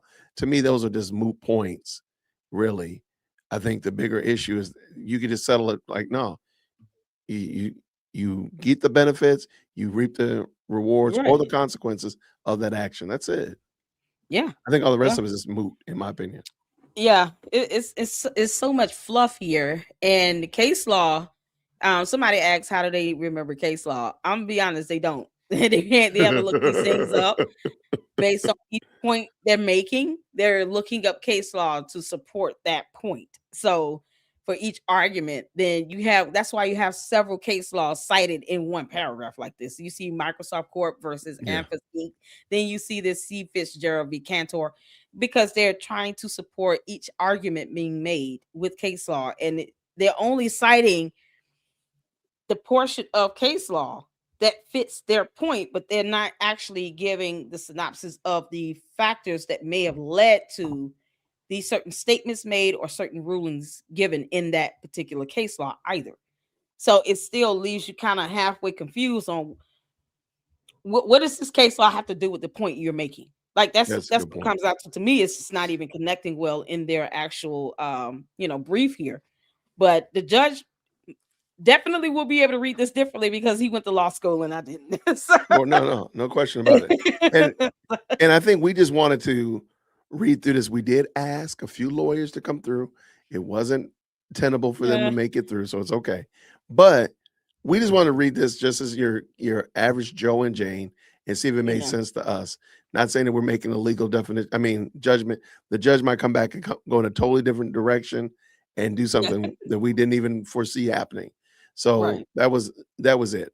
But all right, let's go. Rejecting agency theory, where allegations in no way support finding that Cantor or Fisher consented to have MDC act on their behalf in the sense of the principal agent relationship, and noting that the corporation is not the agent of a person who can direct its conduct because she holds a majority of his voting shares in stock. Likewise, a corporation, I already know what this problem is already. Likewise, a corporation is not the agent of a person who can direct its conduct because of its position as chief executive officer of that corporation. Oh, dear God, they're doing this. Yeah. I see what they're doing. You want to take it apart? So what they're saying is there is a registered agent to the LLC itself. And that registered agent sounds like that they have more of the control of the business of that LLC, while Candace is just the figurehead. And simply because she is the figurehead does not mean she makes the day-to-day decisions, even though she owns it. She's the boss lady. Candace, I thought you were the boss, you alien. You can't make this stuff up. So now they're saying the registered agent is the one that makes the business transactions. They're the ones that actually makes the day-to-day decisions. Candace being the alien face, White Walkers, that we're all sitting here looking at, in these videos and stuff, and she does the actual show. How would that, if the registered agent was doing the shows, would it be as successful and would she be making the money? That's what it comes down to here. The registered agent has nothing to do with this. That's nothing at all. A moot. Like, this person is just the registered agent for the LLC. That doesn't mean that the registered agent has the authority to determine whether or not Candace should be putting out an 8-part series about Brigitte Macron being born a man. This is ridiculous. Yeah, that one's going to be to me, you shouldn't have done that. I know you were trying to fill in some pages. That one right there, you shouldn't have done. Because if you're trying to say that the registered agent is the one that really drives the show, and we've never seen that registered agent on channel, you're going to have to prove that the registered agent, which, by the way, is in Delaware, was controlling Candace in Tennessee. You should not have done that one. Unless there's something I'm missing to this. You really should not have done that one. You should let that one. I'm just going based on what we're reading word for word in this literal translation. It sounds like they're saying she's not the registered agent for this entity. Let's take out the registered agent, she's still responsible for her actions in those defamatory statements.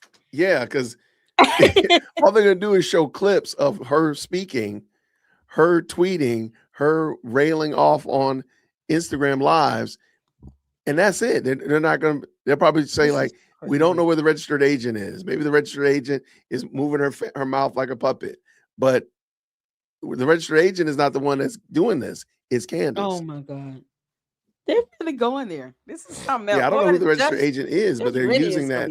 Yeah, that was that was definitely not the best look. Not at all. It's like, right. It's not her fault. It's the registered agent's fault for the LLC. Yeah, that's wild. That person. God. All right. All right. The Macrons do not allege Owens consented to the entity defendants acting on her behalf in a principal agent relationship. Lord have mercy. Moreover, the mere fact that Owens directs these entities does not make them her agents. God. They're just introducing new things now. They're just throwing out new Exactly. concepts at this point. I don't think They're anybody doing some said that good except stuff. y'all. Yeah. No. Is it necessary to establish jurisdiction? I think they're so incompetent with like let's ensure this gets dismissed on the grounds of lack of jurisdiction, that we're even going to just blame all of this on your registered agent for the LLCs, and That's that crazy. those should be separated from Candace Owens, the person, and she shouldn't be held accountable for what happens through her LLCs. The registered agent should be. What do you mean? I have no idea. The judge is gonna be so bad. I cannot wait. Hopefully the judge will come back this week on Oh this. man. I Yeah. really hope so, because this is like, I really want to hear what he has to say about this. Me This too. doesn't make sense. Okay. Moreover, Mhm. the mere fact that Owens direct, I just read that already. Even if the Mhm. entity defendants were Owens agents, plaintiffs do not allege a single act in Delaware as required by both sections 3104 1 and 3104 3. This contrasts sharply with Couples and Montclair Corp, and I'm not going to read all that. Yeah, where the contacts with the state were numerous and purposeful. Okay. God. I'm like, Good job. yeah, I got you. Alrighty. I don't agree with you. Uh, All right, go ahead and hit this number 4. all right. This court may not consider plaintiffs' alter ego arguments. Plaintiffs claim they can satisfy the long arm stick by showing that an individual is the alter ego of a Delaware entity with significant contact with the state. And this is opposition number 18. This argument fails because the Delaware Court of Chancery has sole subject matter jurisdiction over actions to pierce the corporate veil. This court cannot properly exercise personal jurisdiction under any alter ego theory. And in their citing case law here, this court lacks jurisdiction to consider plaintiff's alter ego theory, to which I don't recall. I'm just gonna be honest. I don't recall this in the amended complaint, but I don't think they maybe use this is the alter argument they were ego. going to use. Yeah, what are going to make this argument in court? Is that like, when is the hearing so they can make these arguments in court? We can Yeah. actually understand what they're trying to say here. She's an Manager alter consent ego. jurisdiction sounds just like, to me, I think they're about to, I don't remember. The Macrons are not making these arguments. It's almost like they're making new arguments on behalf of the Macrons, and they're not making those arguments. Yeah, it's like they're trying to cover their bases with defenses that have not been really, or they have the arguments been made for them to have to feel like they need to defend themselves in this. Like, when Yeah. did this come about? If they can, the alter ego, theory. Okay, Dude, that's crazy so work. if her alter ego is coming through these LLCs and then it's still being defamatory, somebody's got to be held accountable because she make money off of being Right. defamatory. I don't understand. Yeah, this is Oh a my very God. interesting theory. Plaintiff section Right. 18109 arguments fail for 5 reasons. Oh my gosh, for Oh, dear 5 Lord. reasons. Whew. All right. You take the odd ones, I'll take the even ones. All right, odd one first. Plaintiffs concede their failure to effect service under section 18-109, defeating their jurisdictional argument from the start. And this is from opposition 24 to 25, opposition brief 13 to 14. All right. Second, plaintiff cite has out and Taozang Ting 134A.3D 274 in Delaware 2016 to no avail, as has out concerns a different statute. I don't remember that. Third, plaintiffs do not explain or allege how their claims deal with the internal affairs of Candace Owens LLC. Would they need to? What would be The the money internal comes through affairs? Like, the money comes through there, so that's where the revenue is generated through. So, are they in a position to say, Candace Owens LLC, has some sort of structure that would allow the plaintiffs to say their claim is related to the business and how they function within LLC, Candace Owens LLC. Does yeah, it even have a structure, an internal affairs, you know, structuring for that to occur? Like their right. claims deal with her making defamatory statements and making money, which flows through the LLC. So what more do they need to establish with this here? They would have to So know the inner workings of her LLC. I feel like they're trying to bury the very obvious problem. Candace Owens said these things. Candace Owens cannot get around that. So they're introducing new ideas like you don't know the business structure and the registered agent and this, that, and the other. They're trying to bury it under all of this other malarkey. And I've not heard the Yeah. Macrons arguing those things. Yeah. Does that make sense? Not at So all. yeah. Plaintiffs do not explain or allege how Owens made purportedly defamatory statements in her formal capacity as a manager of Candace Owens LLC. Like she literally does a podcast. Like all they're going to do is just pull up content. Like To say that she did this in her formal capacity, whenever she does her podcast, isn't she in her formal capacity? like what does that Isn't mean? individually she's as herself and also representing the CEO of Candace Owens LLC. There's no other CEO, there's no other figurehead for her LLC. There's no other talent. Are they saying There's that no she other can't talent. be two things at once? Maybe it's that the alter ego theory they're talking about here. You can't say that she can be in her personal individual capacity as well as this, alter ego formal capacity as manager of the Candace Owens LLC. Is that what they're Right. trying to say? She can't be both? But she's literally the talent. She is everything. I'm the CEO and the manager and the producer, Oh boy. sometimes the editor, hardly the guy that makes good coffee of Whitaker Media. Like that's what I do. So Right. as much as I want to say like, well, you don't know the alter ego, a fool is you. So be quiet. Is you. Like Candace got 18 Look, I voices take in my her hat off head. and be like, You just pick one. I don't know who he is. I don't know who Jason is. Jay Witt, who's that? I don't know who he is.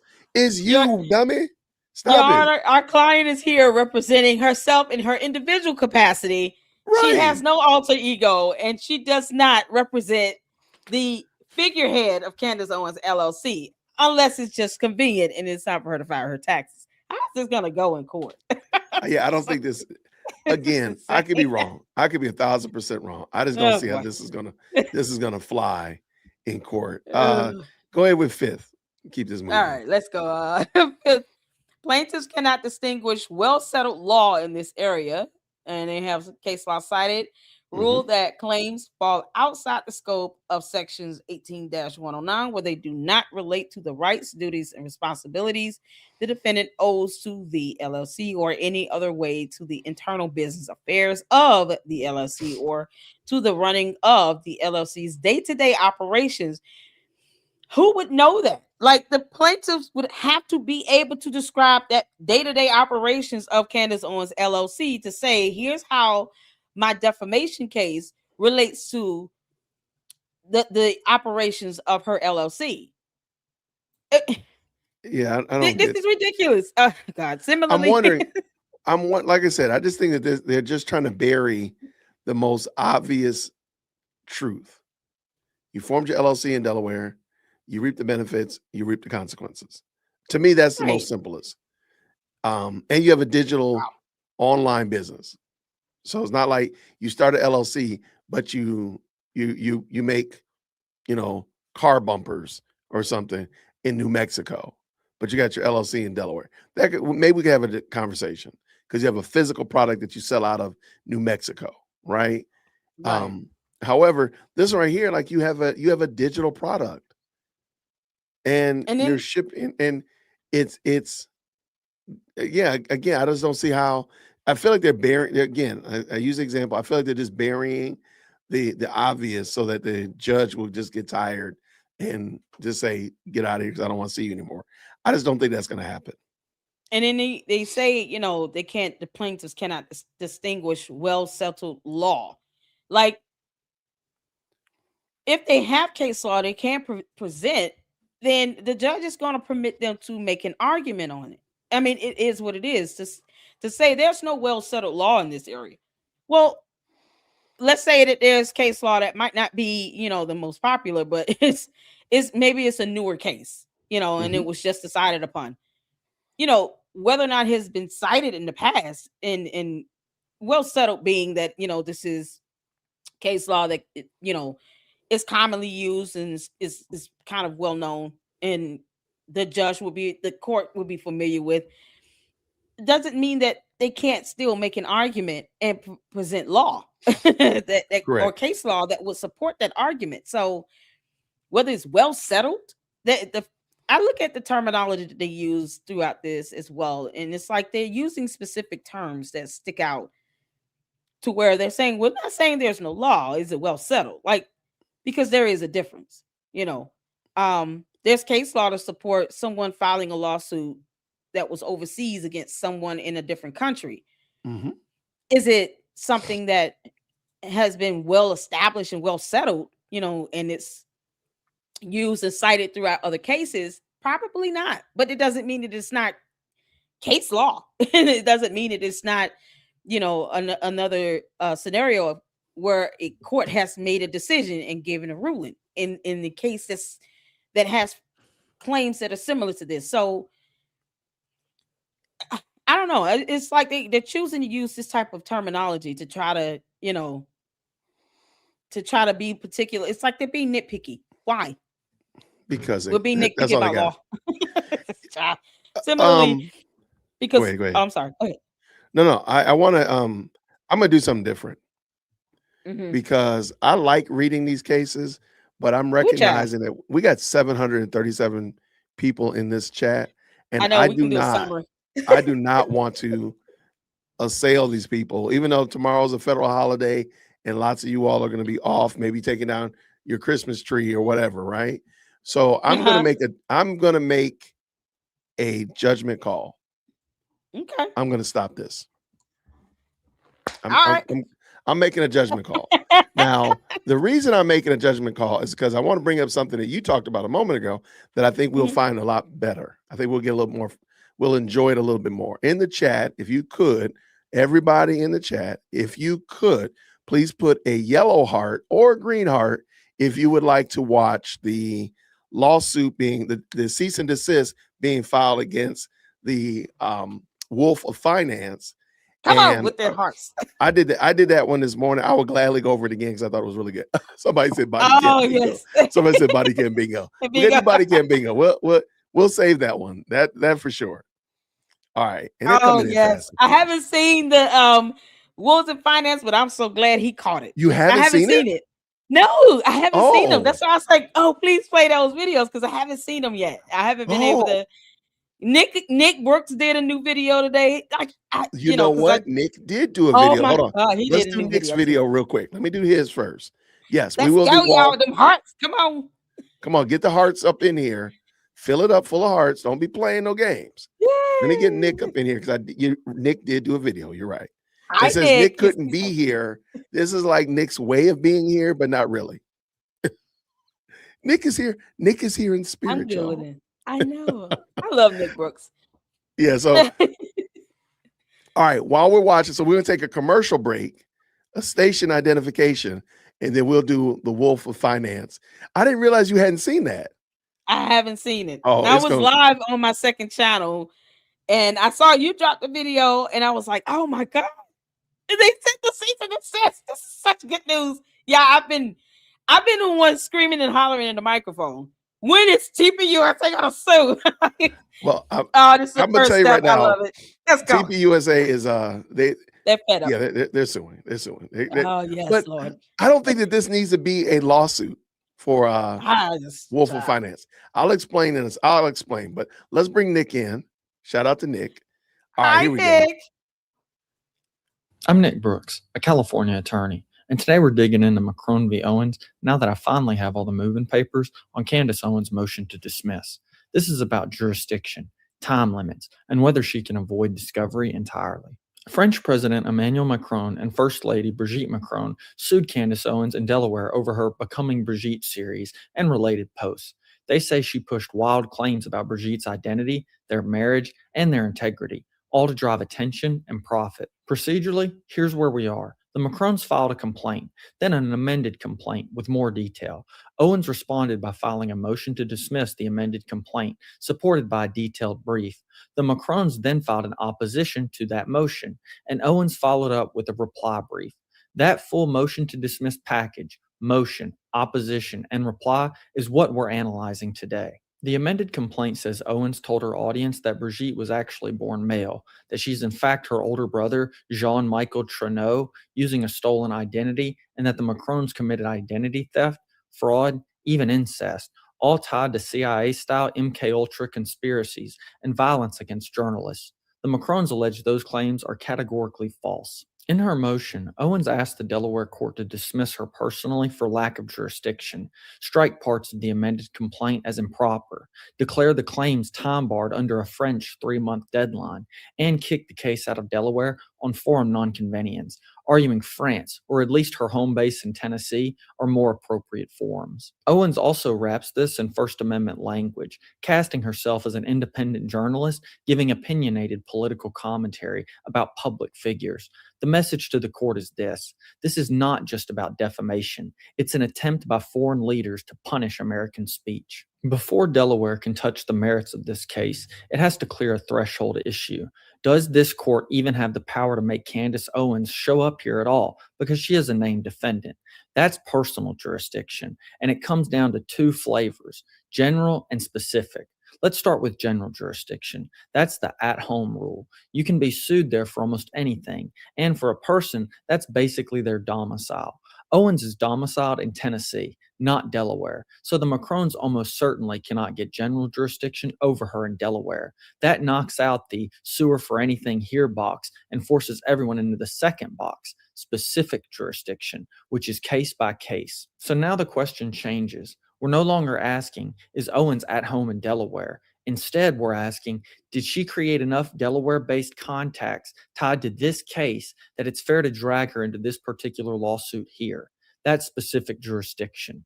Delaware's long-arm statute is the tool for that. It lets the court reach non-residents when the claims arise from business they do through Delaware entities or from torts that hit Delaware. The Macrons say that's exactly what happened here. Owens allegedly used 2 Delaware companies she manages to produce, publish, and monetize this defamatory content, including pushing it out through Delaware organized platforms and to Delaware listeners. In their view, this case arises from those Delaware contacts, so specific jurisdiction over Owens personally is fair game. Owens answers with this: my contacts are Tennessee-based. I live in Tennessee. I record there. I own no property in Delaware. And just forming Delaware entities or running a website there is not enough. She's basically saying this: even if my companies are in Delaware, my alleged defamation is personal speech from Nashville, not Delaware-focused conduct. The Macrons push back that Candace Owens LLC and Georgetown Inc. exist to distribute and monetize her content, that she is their manager and primary decision maker, and that the alleged defamation is the core business of those Delaware entities. So, they argue, their claims arise from or relate to her forum-based business choices, satisfying specific jurisdiction under both the long arm and Delaware's manager consent statutes. At this stage of litigation, the judge can accept the Macrons' allegations as true and reasonably find specific jurisdiction. Using Delaware entities as the vehicle to publish and monetize allegedly defamatory content is a strong hook for Delaware's consent to jurisdiction framework, even if Owens never set foot in Delaware. Owens' stronger play is timing. Delaware has a borrowing statute that sometimes uses another place's statute of limitations instead of Delaware's. The idea is this: if most of the injury happened somewhere else, you do not get a longer deadline just by filing in Delaware. Owens says the Macrons felt the biggest hit in France, politically and socially, so France's 3-month defamation period should apply and knock out a lot of claims. The Macrons say that rule doesn't either fit this case at all, or if it does, it should look at Tennessee's longer deadline instead, because that's where Owens was when she created and posted this content. In her reply, Owens tries to flip that and say the Macrons are basically admitting Tennessee is the proper forum. That's a stretch. Pointing to Tennessee for which deadline applies does not mean you've agreed Delaware courts cannot hear the case, especially when the speech was created in the United States using Delaware companies she chose. On forum nonconvenience, Owens argues France is the natural forum, French plaintiffs, alleged French harm, French witnesses, and that Delaware has almost nothing to do with her life compared to Tennessee.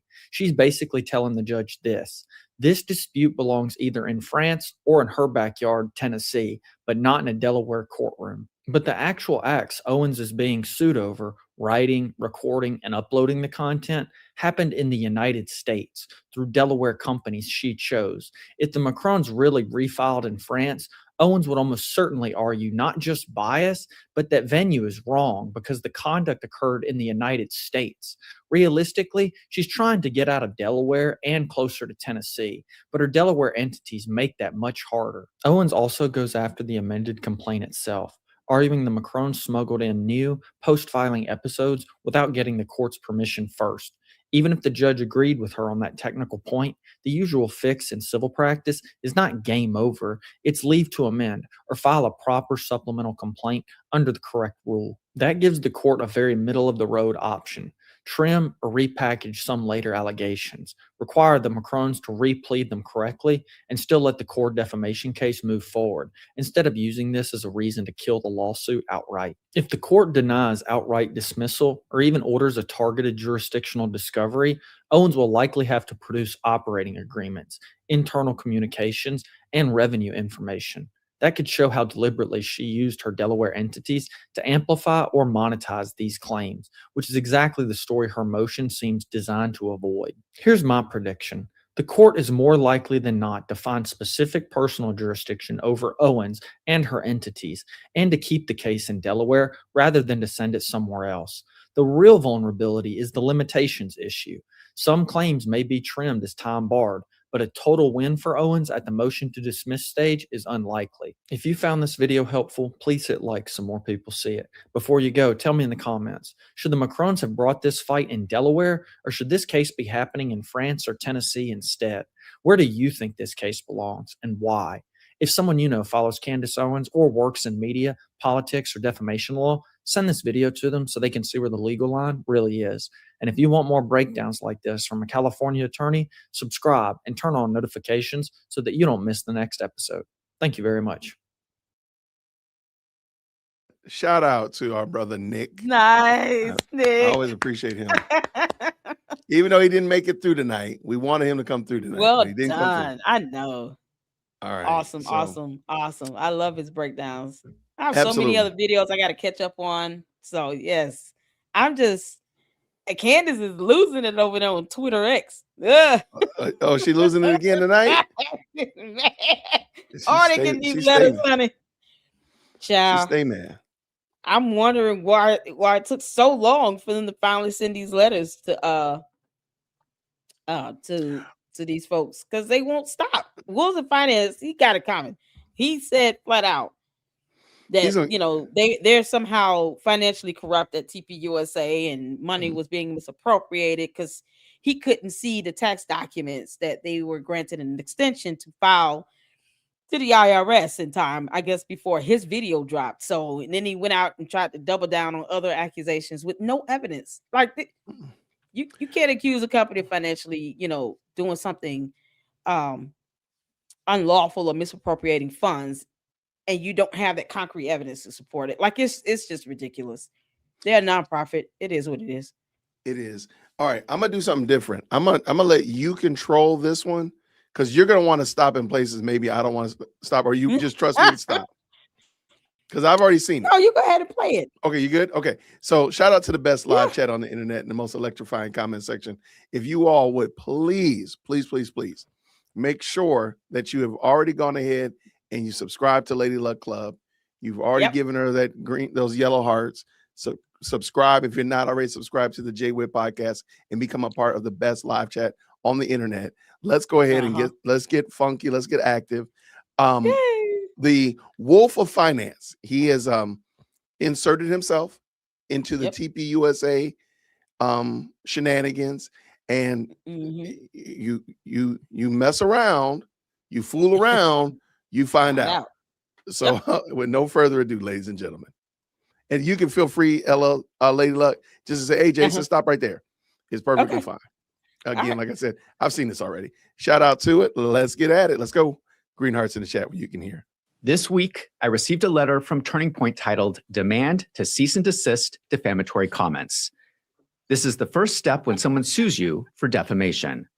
Yep. I know there are a lot of people out there making videos about Turning Point, so you should pay attention to this. They have started sending out cease and desist letters, and for some reason, they've decided to start with me. Apparently, they cannot.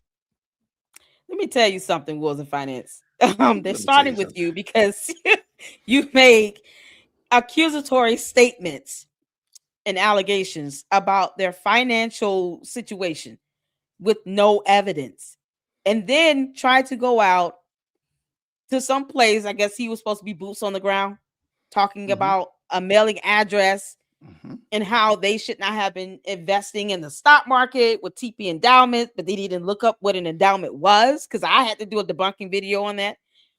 And he failed to just give basic fundamental information intentionally so that he could prove his dumb point, where an endowment is established to be able to be used as an investment account. So you can put money in it, the base principal, the base amount of that 10 million you put in there, it stays there while you invest in like the stock market. And then you generate that return on investment.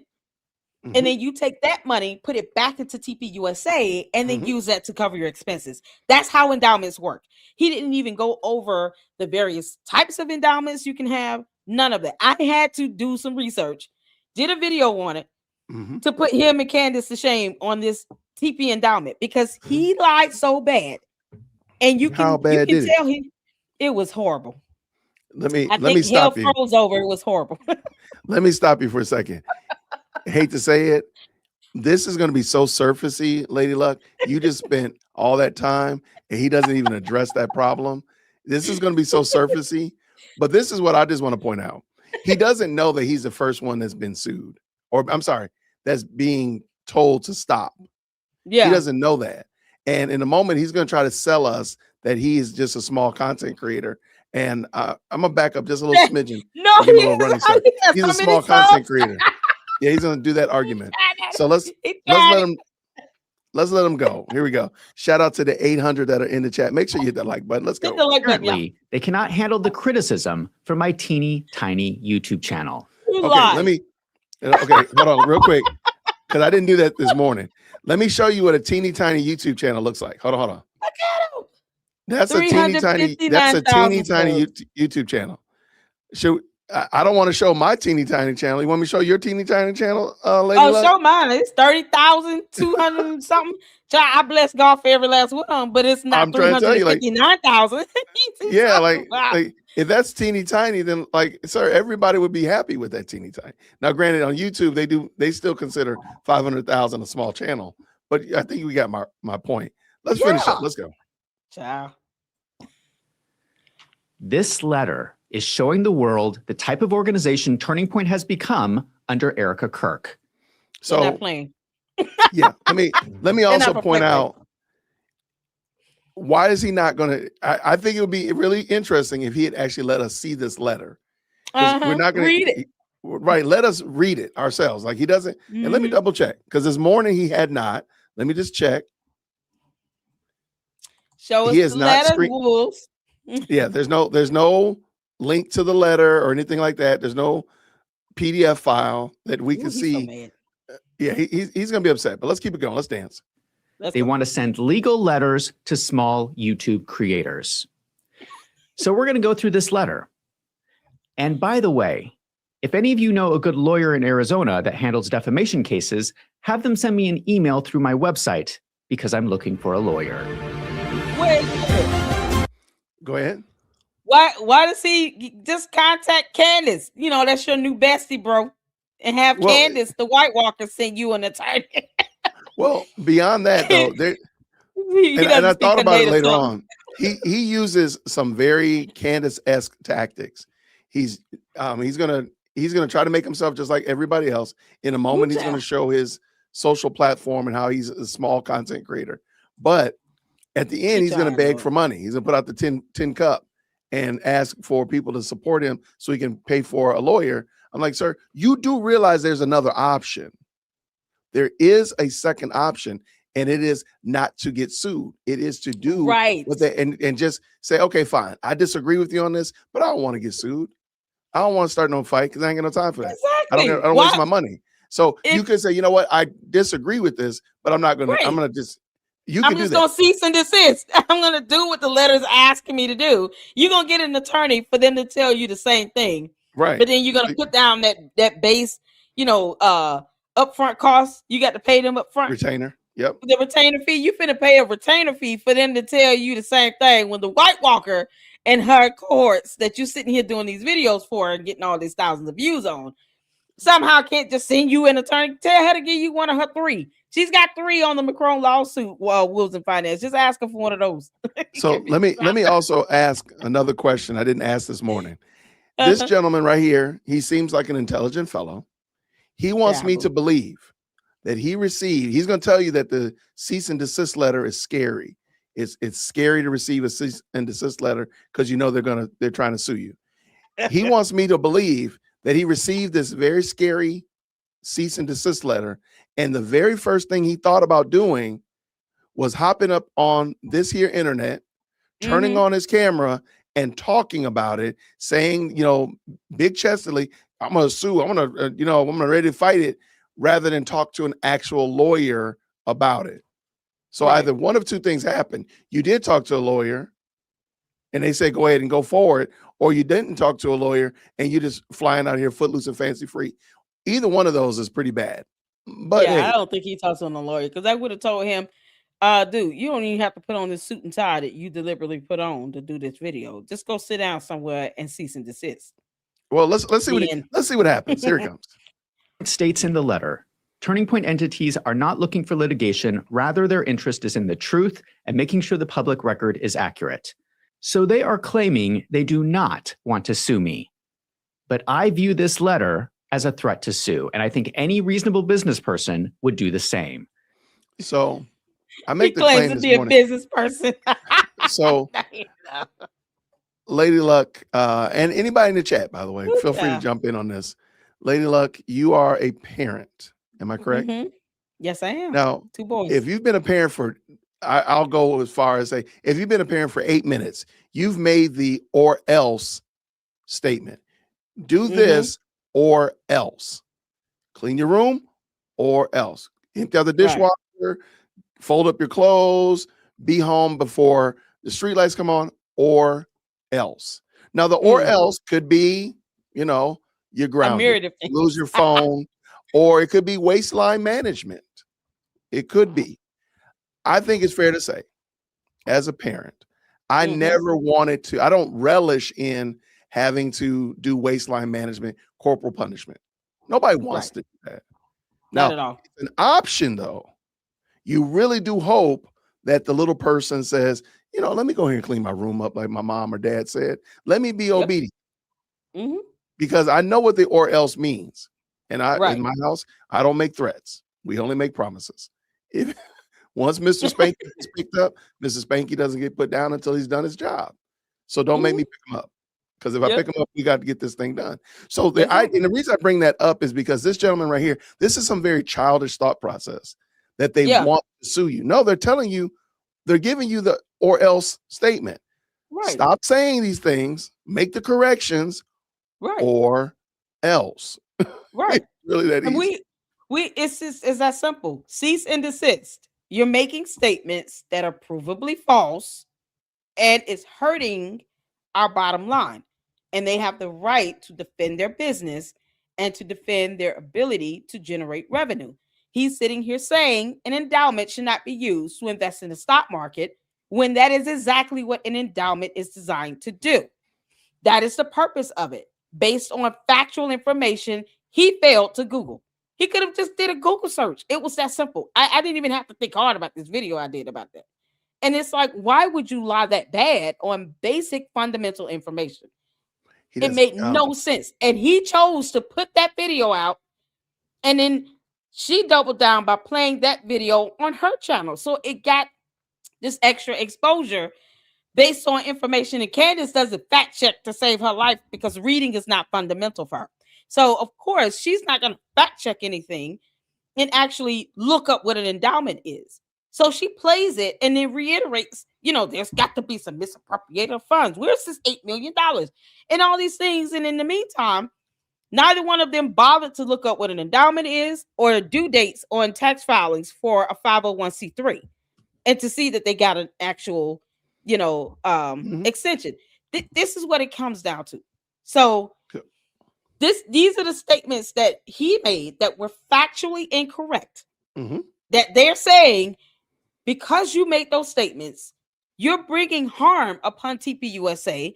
And Candace is sitting here telling people not to give donors, not to give contributions, not to send money because they're misappropriating it. And they're somehow lost $8 million, all because he did that video where he made that allegation with no facts.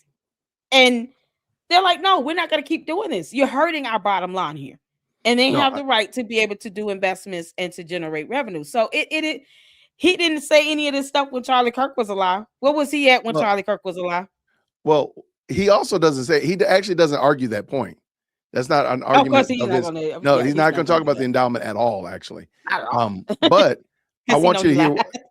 Yeah, I want you to go here. But I just think it was adorable that he's running to this. Oh, they're trying to hurt. They want to sue me. No, they're literally saying they don't want to sue you. And they're going to give you reasons and ways that he cannot be sued, which is kind of crazy. But let us go. Continue. A cease and desist letter is the first step towards a defamation lawsuit. But it can also be the last step. It can be the only step. You do realize that, my dude. Right. If you clean your room, little Tommy, if you're in the house before the streetlights come on, little Sally, guess what? Right? The or else never happens. Exactly. It never happens. Junior never cleaned his room. Well, there you go. He got the or else ministry. He got it through revelation or tribulation. But you don't have to have tribulation, sir. You can say, you know what? Let me go ahead and make this corrections. Well, because later on he's going to get real snarky in a minute about some of his changes. So let's go. I interpret this letter as Turning Point telling me to shut my mouth or they're going to sue me. Oh, child.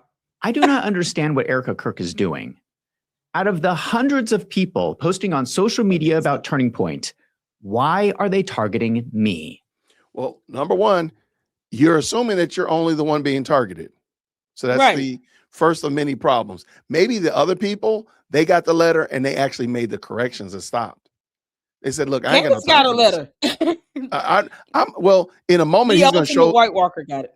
He's going to show the letter. I do think you'll see in a minute when he shows it, I'll stop.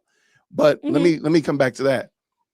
But the problem is, sir, you're assuming that you're the only one that got it. You're assuming you're the first one that got it. You're making these assumptions and they're not there. You don't have the ability to make those assumptions. You're just the only dingbat that's jumped on camera to actually whine and bellyache about it. And now you're going to end up you on the fool around aspect of it. You're about to find out. You have an opportunity to say, I fooled around and let me stop. But if you don't, you're going to be on to find out. Here it comes. Oh, wait. Why are that they freeze frame was epic. Yeah, that was pretty killer. I'm pretty good with these. I don't even be trying. White Walker ass comes through so cool, because it seems like all the ones that are sitting here trying to suck up the Candace Owens turn into White Walkers automatically. Candace, it must be that yeast infection coming through. Go ahead. Worried about what I am saying that they're sending me legal letters. I am one of the smallest. This is absolutely adorable that he pulls up his ex account, but he kind of overlooks.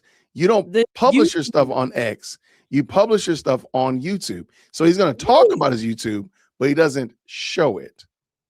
I just thought that was adorable. YouTube channels in my market segment. Who do they think I am? So, and let me also just point out the size of your channel.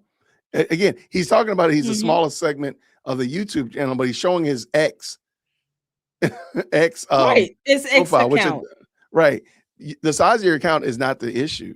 That's not the issue. The issue is whether or not what you're saying is defamatory. Exactly. Right.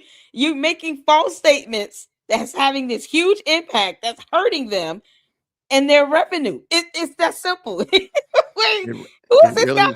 What's his real name? This is ridiculous. Zach something. Oh, child, Zach needs some prayer and some suntan. Yeah. Go ahead. Yeah, he does. But I just think this is adorable. Let's keep it going. Let's go. Where to go? Ah, there it is. Let's go. I'm a working accountant with a small YouTube channel. I have no money. So let's stop real quick. I know I keep stopping. I told you that you were going to stop, and look at me. So right now, he said he's a working accountant with a small YouTube channel. So those are his two jobs at the current moment. In a moment, he's going to introduce a whole new job that's neither of those two things. You gotta be kidding. Nope. He's going to introduce a whole new job. He's a whole new genre of employment. I have no power. I have no influence. I don't know how much money they think they're going to get from suing me. All I have is the truth. You have not going to stop speaking. Go ahead. That's a lie. He has influence. The problem is that his 359,000 subscribers came because of his affiliation and alignment with Candace Owens, who's playing his videos on her channel. That's getting it more exposure. He probably had a boost in subs because of this. So to say I have no influence when Candace Owens is playing your crap, it's laughable. I mean, it's not just your direct influence. It's also the fact that your videos are being shared and watched by millions of people on someone else's platform too.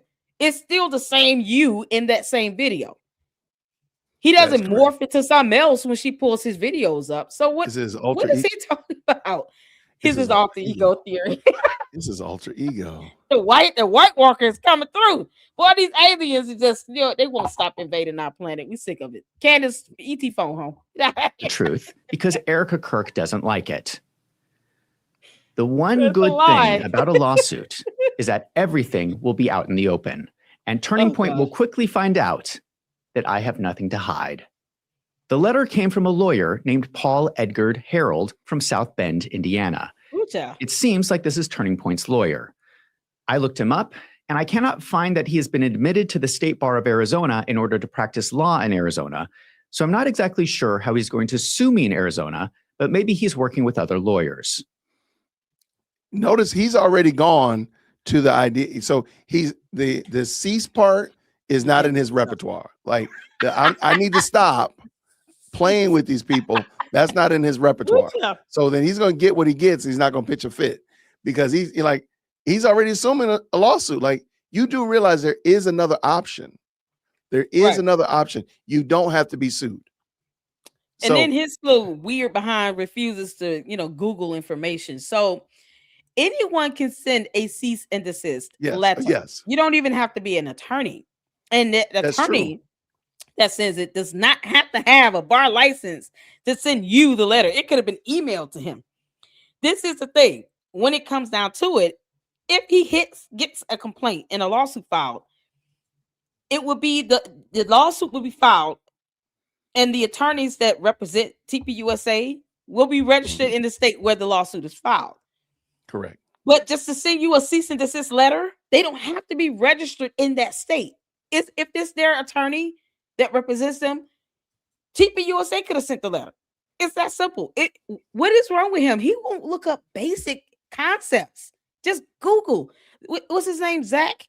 Zach needs to learn how to Google and read. This is ridiculous. You don't have to be exactly like the Candace, the Ewok alien. You don't have to be exactly like her. You could just at least Google, can an attorney hit me with a cease and desist letter if they're not registered to practice law in that state? It's that simple. Child, you can't make this up. They're gonna Yeah. mollywop him if he gets sued. All right, Okay, good. let's keep this dance rolling. Let's go. In the Ooh, letter, child. Okay. they order me All right, gonna stop right here. Ooh, child. Look at this. All right. Do you know why I think Candace has already received her defamation, her cease and desist letter? Because they put her in it. Mm-mm. I mean, she's the one that's got him. No, just looking at this letter right here, without any speculation or theorizing, just on this letter right here, there's a reason why I think she got a letter. I would say because he's making these videos because of her, but I can't see on the side of the screen. Nope. What It's did just he look at the say? date. He got this letter allegedly on January 8th. January 8th. January 10 days 6th is ago. when January 6th is when she came back from Christmas break. And everybody noticed that, because we do a live stream every day, that she seemed very out of sorts. She just seemed angry with she just seemed really out of sorts. I really believe she got a letter before this. Yeah. And I the believe so. cease and desist letter was fired off. And maybe it was during Christmas break. I don't know. But I believe she got one before then. I don't think he was the first one to get one. I do think that she got one before then. That's just my speculation. I don't have any reason to, based upon information and belief, that's what I think happened. Because again, I can't see that he would be the biggest one. But because he came forward with it, she now jumps out on X, and she's right now talking about it's a bad idea that they are suing him, blah, blah, blah. But I think she's already got hers, and she's trying to figure out what to do with it. Hence why she pivoted and went into the multiverse of madness and started talking about string theory and collapsing timelines to kind of pivot off of this, because she really couldn't keep it going. That's my theory. But, I could be wrong, but I don't think I am. This is something else. She is, Candace, you're going to get sued again, and it's going to be epic. And we're going to be here to do videos on all of it, because she won't stop. So how else do you put somebody in place? This is it. You have to let them know, listen, legally, I'm not playing with you. And this Zach guy here, he has made statements that were provably false. That's what he's not caring about. He keep on being like Candace Owens if you want to. Right. That's going to be the end result. That lawsuit. Go ahead. Yeah. Let's keep it dance going. Let's go. 2. Please confirm that you will publicly correct your false statements immediately. This is not what I was going to talk about this week, but Turning Point is demanding that I communicate their statements publicly. So here we go. They include a whole list of statements they claim are false that I have made in my videos about Turning Point. Now, I'm not interested in spreading false information. So I'm glad that Turning Point reached out to me, because if I said something wrong, I am happy to correct it. So let us go through the statements where they have a problem. Go ahead, my friend. I have a whole video where he said a lot of things wrong. Yeah. I literally have a video debunking. I reacted to his video where he said a bunch of things wrong and pulled up information in real time to show how he was wrong. Even for him, even if you're saying it's my opinion, it's how I feel, it's my belief, you're still asserting it as an actual affirmative allegation. Just because you're saying it's my opinion does not mean that you're not purporting it to be a fact. You purported it to be a fact. That's a difference. That's a problem here. You can't say that, oh, it's my opinion that they should not be investing in the stock market. But that's what an endowment is designed to do. So when he made these statements to where he knew that he was purporting this information to be a fact and didn't care about the damage and the consequence of it. And then to say, I believe $8 million is being misappropriated, but you can't follow the money and actually show how that's happening. That's the issue. When it comes to finances, it's easy to get the documentation to back up what you're saying and doing here. It shouldn't be left to your theory. You should be able to just show with documentation, with transactions, with receipts, when it comes to finances of where this $8 million is missing and going to. But when you cannot do that, to make a statement that is an allegation that $8 million is missing, That's not something you need to theorize. You either have the evidence to support it or you don't. It's that simple. So he's an accountant. Ooh, child, you suck, Zach. All right, go ahead. Let's keep this dance going. Let's roll. Let's go. You're going to want to hear this because some of these are wild. On November 16th, I posted a video called Bombshell, Did Turning Point USA Commit Fraud? They say these are false claims. Charlie Kirk ordered a That's what he style did. audit. He made him his claims. Okay, let's go. I'm sorry about that. That was never conducted. Here is my first problem with this letter. They do not include the actual quote that I said in the video. This is a paraphrased statement of what I said, and they are saying that the paraphrased statement is a lie. You have to tell me exactly what I said that was supposedly a lie, and they do this through the whole letter. So my request to this lawyer in future letters, because I'm assuming there's going to be more, please include the actual quote that I said, I guess so, that I can respond. I guess so. You can't make this up, so he's not gonna stop. Apparently not.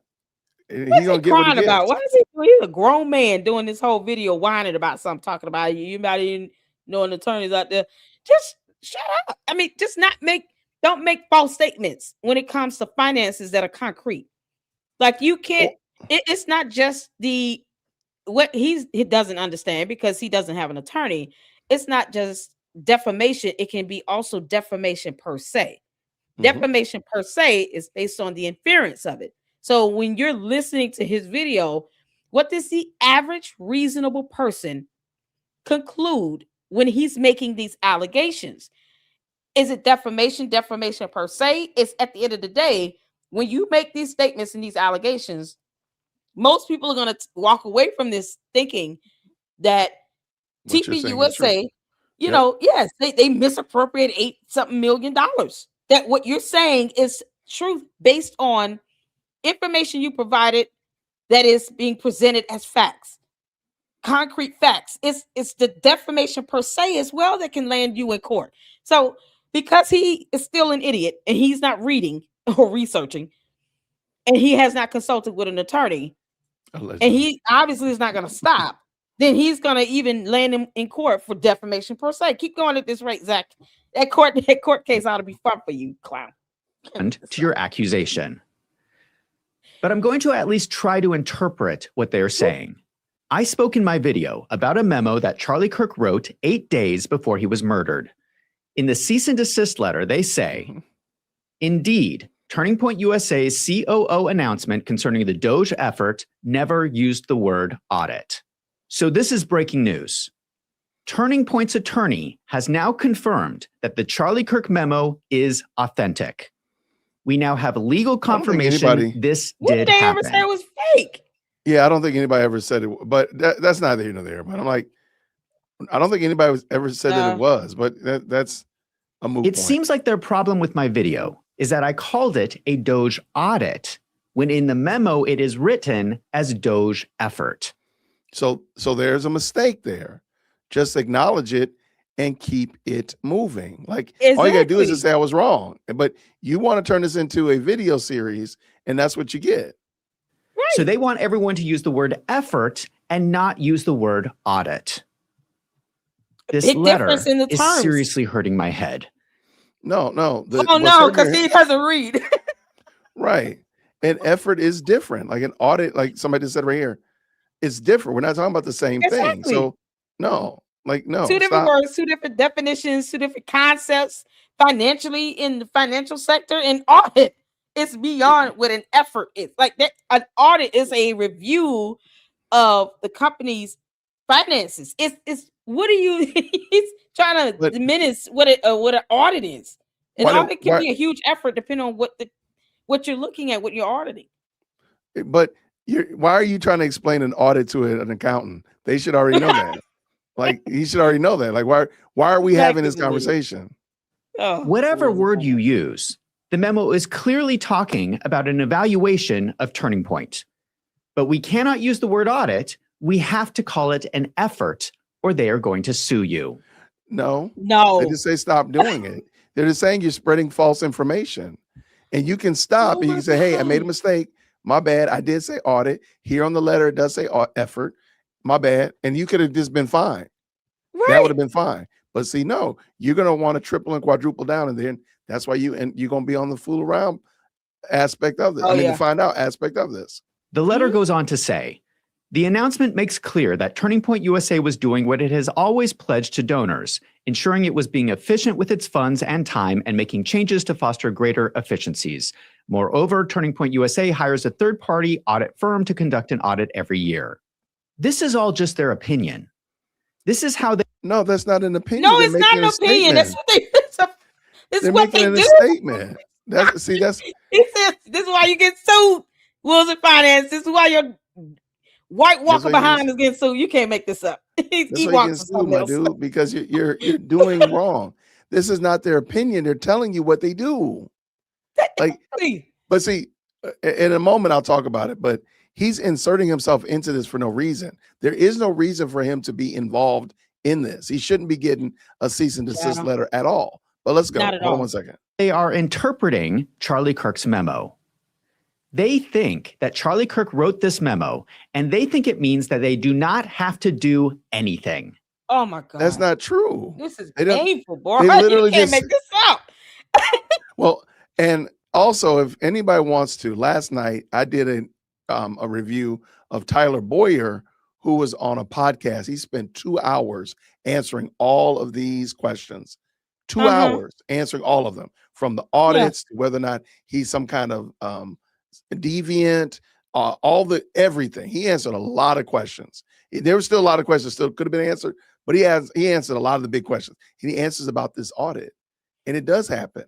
So what he's saying right here is factually in error. The problem is Wolves of Finance doesn't need to be involved in this at all. He's already said he's a small accountant. Go do your accounting, sir. You don't need to be involved in this. You inserted yourself into this, and you were wrong. And now you're catching cease and desist letters, and you're upset about it. That's your fault. You're trying to keep safe face for the Candyites out here.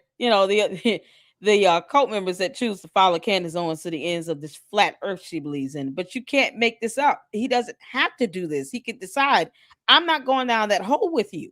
And if they decide they don't want to watch his videos anymore, then he's going to have to find some real content to talk about.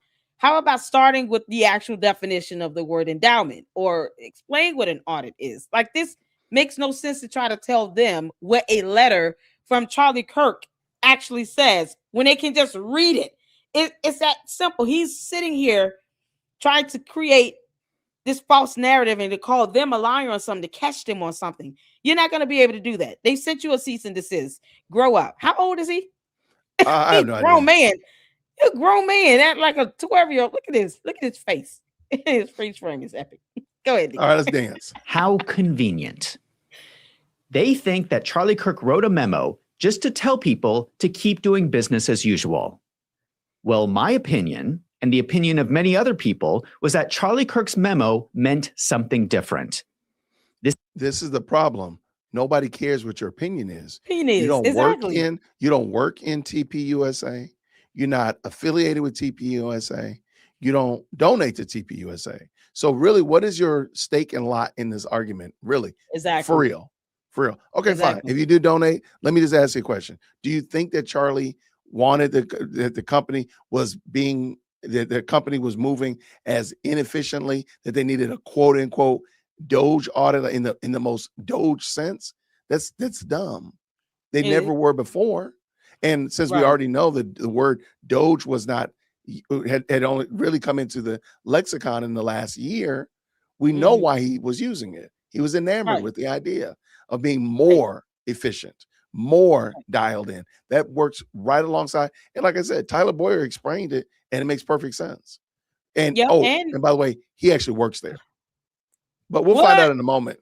Wait, hold on. So Paramount Tactical also had an accountant, a tax attorney on his show as well that explained this whole thing.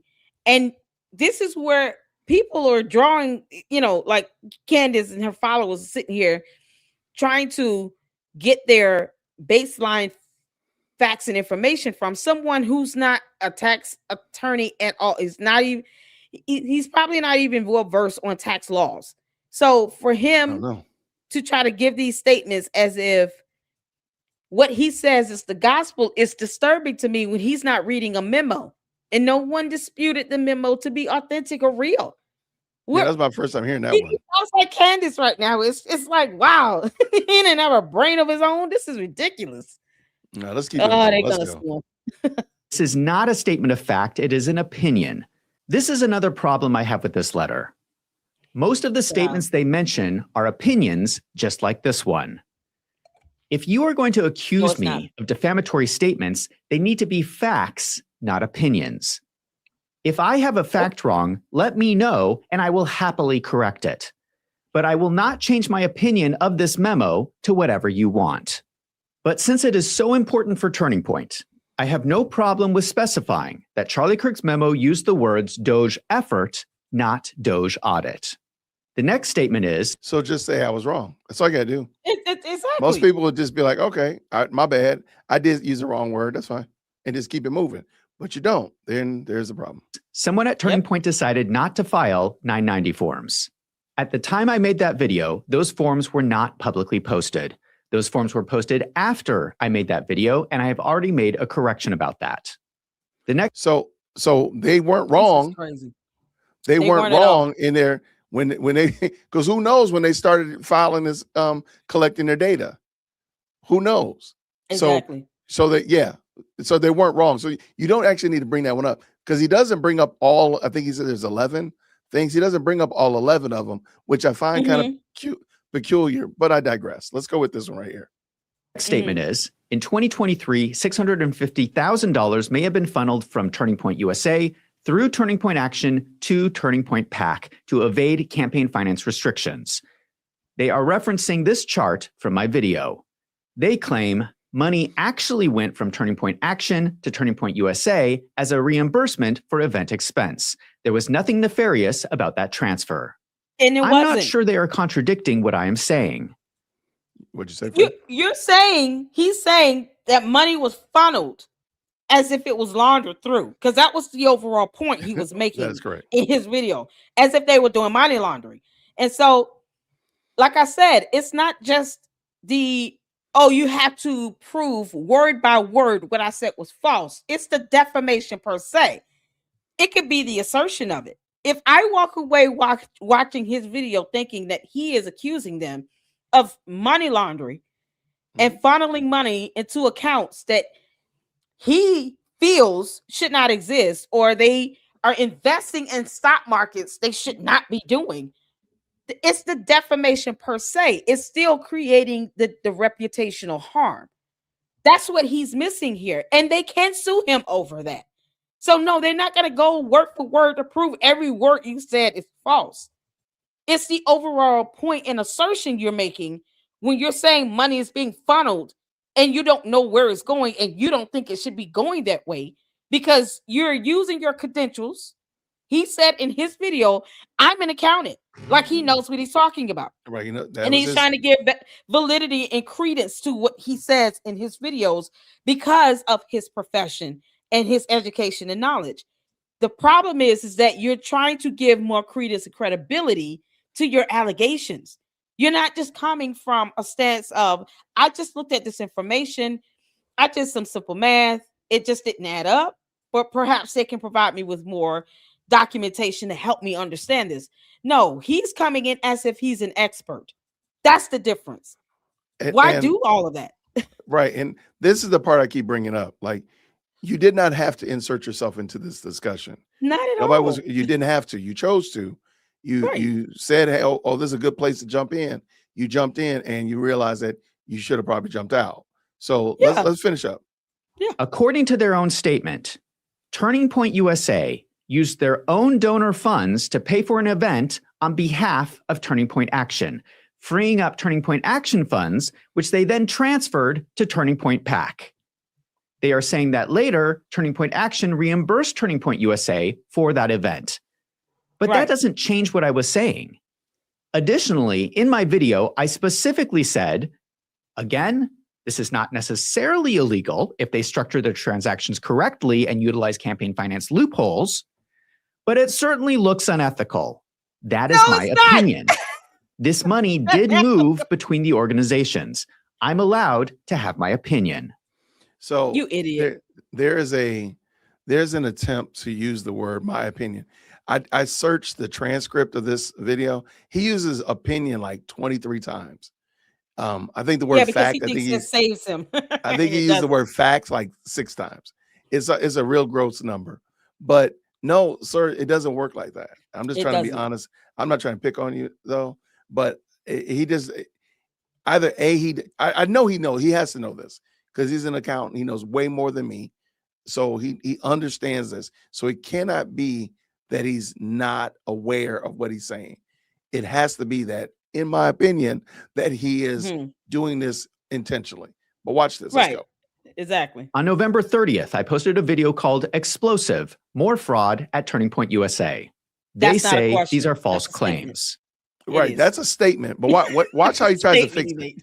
Watch how he tries to fix it. This is amazing work. Wow. What is This is Walker right amazing. here? Watch this. There was more fraud at Turning Point USA. I assume they are referring to the title of the video here. They, of course, are saying that there is no fraud at Turning Point USA. The content of the video is me going over the evidence of fraud and sharing my opinion. Now, technically, evidence a of true fraud? statement would be that no one has been convicted of fraud at Turning Point USA.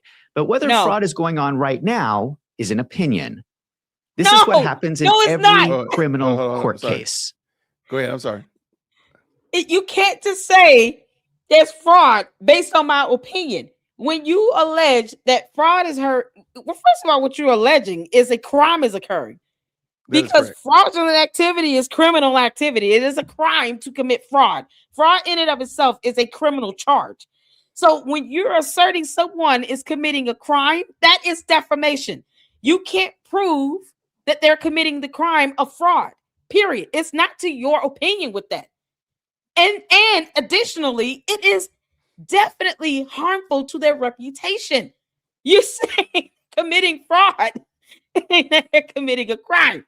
It's ridiculous. It's mixed. That's him. Candace gets mad when people say you shouldn't be using the likeness of the CIA logo on your stupid hats and t-shirts because there's a federal law that says that you would need consent, to which you do not have.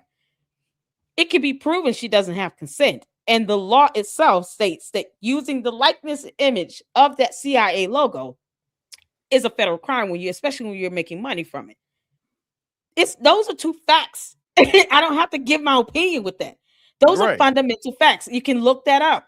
He's saying they committed fraud. It's my opinion, though.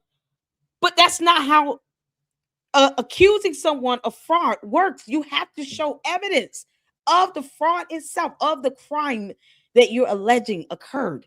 And fraud is a crime. It is so... He's an idiot. I just don't know how else to put this. I'm sorry, Deacon. I can't be No. nice about this. This guy is an idiot. He's an No. idiot. He is, and I just want to say again, he's inserted himself into this argument, whether he's versed on it or not, whether he's aware of it or not. He's inserted himself into this. Nobody asked you to do this. You chose to do this. Who You did? chose to. You could have easily not gotten into it. But he also, in a moment, he's going to talk. Notice he's showing the thumbnails of videos that they're calling into suspect. All those videos are still on his channel right now. You could have just took Yeah. them down and said, you know what? I made them private. Edit my out God. you could edit out the foolishness that they're calling out. You could edit that out in real time and keep the video intact. You could do that. Exactly. You chose not to. So yeah. So you're on the find out aspect of it. Both sides look at the facts. One side gives their opinion that they are innocent. The other side gives their opinion that they are guilty. Turning Point is looking at the financials and claiming that they are innocent. I understand that. I'm looking at the same financials and thinking they look suspicious. I did not even say in my video that they committed fraud. I think I'm very fair and balanced when I Wait, hold on. Because wait. Don't say anything yet, because I know what you're gonna say. Don't say anything. Just wait. Hold on. Okay. say, now for legal reasons, I have to say that I do not have any evidence of a crime. We would need an investigation of the books at Turning Point to know for sure. What I am saying is that there are red flags in the financials at Turning Point and a lot of questions that need to be answered. That sounds to me to be pretty fair and balanced, and the complete opposite of what they are accusing me of saying. They cannot take my statements out of context and accuse me of defamation. I have the right as a journalist to report. Hold on. Don't say anything yet, Lady Luck. Notice now he's now inserted a new job. He is now a journalist. Remember earlier, he was an accountant, he was a YouTuber, now he's a journalist. But don't say anything yet. It's coming around the corner. I know. Hold tight. Report on Turning Point's financials. Their opinion that they have not committed fraud is just an opinion. My opinion is that it looks suspicious. Now, it is nice that we have this letter with their official statements, but the letter does nothing to change my suspicions.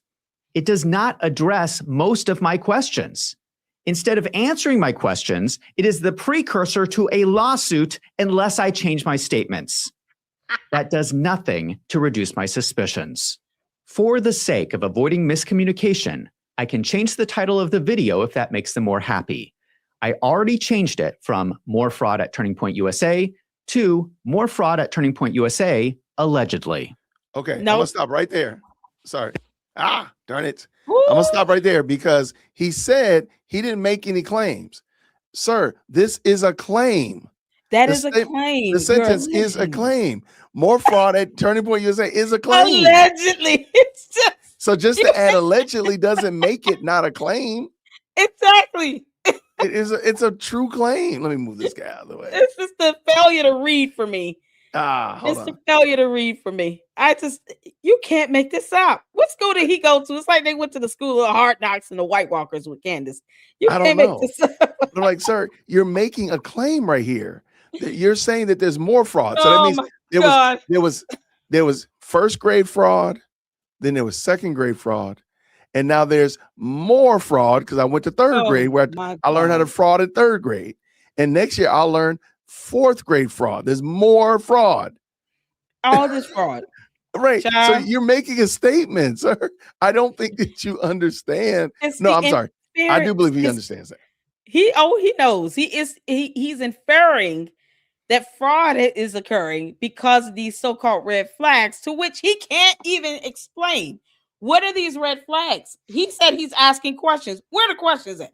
Well, start with the questions, because if you have the intent to just ask questions to get information, you would pose questions, and you would pose questions based on what you're looking at. He's not even doing that. He's not even asking questions. So he's saying there are red flags based on what I saw. What red flags? Just because you don't know a tax deadline, or you don't know how to define an endowment, or you don't know how money works between a subsidiary that is a 501c4 versus a 501c3, does not mean it's a red flag. Just because you said it's a red flag doesn't make it one. Your opinion is not based on anything factual. And this idiot is an accountant who still claims that he knows what's 2 + 2. It's not purple. Let's let him go. Yeah, let's let him go. More fraud at Turning Point USA, allegedly. The next statement is that America's Turning Point had ghost employees. The letter explains, America's Turning Point had 80 employees in FY23 and 108 in FY24. There was, however, an inadvertent error in America's Turning Point filing, which failed to note these employees, and America's Turning Point is in the process of rectifying that inadvertent error. So I was right. No, you weren't. There was something wrong. They did put incorrect information on the 990 form. Okay. All right. That's fine. You know what? I'm going to give them, if they put incorrect, if they're supposed to have been, what I wasn't clear on is how many people it was, but there were people on there and there should have been more. You know what? I'm going to give them that. You can't make this up. But if it was just a clerical error and there was no intent to put false information, he's not right. He's saying that they had ghost employees, as if right now that is they intentionally had ghost employees. That you cannot prove that. And if they're saying that there was an error on the filing, they may have an outside tax firm doing their documents. They could. It's not. What if they didn't know? So to say that your error is still proving my point of me alleging you had ghost employees, it's not accurate. It's still an allegation you made that was not factually proven. That is the point right now. The problem is you're making these allegations as a matter of a fact, or you're making these assertions where it's being inferred that fraud is happening or that there are red flags to insinuate money laundering. It's not about you. You're not giving them the actual, credit here, or giving them wiggle room to actually say that they could have just made an error. He's not giving them the benefit of the doubt. Not at all. He's just saying it's either I'm right or they're wrong. That's it. Yeah, there's only options available. Let's keep it dancing. Let's go. There were missing employees they were not reporting. They have confirmed it. That's not. And just to be clear, this an error. was a minor mistake. Yeah. This was around 80 employees that were somehow missing. Their complaint is that it's not correct to use the term ghost employees. I don't know if I necessarily agree with that opinion, but that is their position. Okay. I just like that everything that I say is my opinion. Everything he says is his opinion. So we're just a battle of opinions. No, there's actually a fact. These people still worked. Did they still get paid? In a moment, he's going to talk about Tyler Boyer and his employment. And I think it's very adorable. But if they still got paid, then it could be a clerical error. It doesn't have to be. Now, if they were paying them under the table, then maybe we got some problems. But I don't think that's what we're talking about here. We're talking about on the form. Somebody made a mistake. We're talking about an error on an actual what was entered on a document. Good grief! The IRS gave them the benefit of the doubt. I don't understand why he's sitting here having an issue with an actual error that he notated that they said, okay, that's an inadvertent error. If they have an outside firm preparing these documents, what if someone didn't catch the error? It's not to show that they hire ghost employees. That is a totally different concept versus an inadvertent error on a document with a number. Yeah. This is so ridiculous. Oh, there's a little bit more ridiculousness. Let's let it go. He's an alien. I find this incredible. How are they going to sue me for this? They admit that I am right, that the employees were not reported correctly. It's funny because he accused of being ghost employees. That's a difference. Right.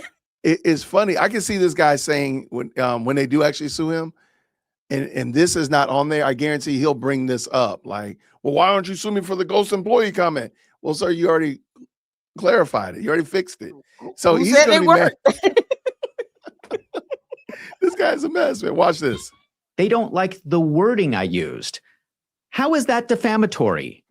The next statement is that donations to Turning Point Action increased from $10.7 million in FY23 to $27.2 million in FY24, and suggested that Tyler Boyer may have been recruiting these donors away from Turning Point USA to undermine MAGA and benefit himself. Okay. How is that? What kind of nonsense? Where did he get that from? I wonder. Well, no. Watch here, because this is the question that you're asking is the answer that he doesn't give. The question you're asking is not the answer that he gives, because it says here and suggested that Tyler Boyer may have been recruiting these donors away from Turning Point USA to undermine MAGA. So basically, he understands intent. He's assuming intent, that he knows what Tyler Boyer was doing. Yep. Tyler Boyer last night talked about this on the podcast. Check that out. But watch what he says to try to fix this. This is crazy. Again, this is not exactly what I said. And I find their paraphrasing of my statements a little silly. They are claiming that Tyler Boyer never tried to undermine Charlie Kirk in any of his decisions. How do you know that he did? What in the world? This is insane. How do you know that Tyler Boyer did? That means you would need to know the inner workings of Tyler Boyer. Exactly. You're saying that he did this to benefit himself and to divert funds from political MAGA. TPUSA. I mean, what are we talking Right, about? right. He needs a Like, lawyer. he Boy, knows. this Yeah, clown is something else. You can't make this up. he deserves everything he gets. But watch this. MAGA is Tyler a movement, Boyer not a legal never tried to entity. Got it. benefit himself in his role at Turning Point. I find those claims a little excessive. What I actually say in my video was sharing my opinion on the financials, which I'm allowed to do. When you see Tyler Boyer's organization growing so much faster than Charlie Kirk's organization, that looks to me like a corporate takeover from the inside. No, it doesn't. Well, What is let me he ask you a talking question. about? Okay, so how does Tyler Boyer receive funds?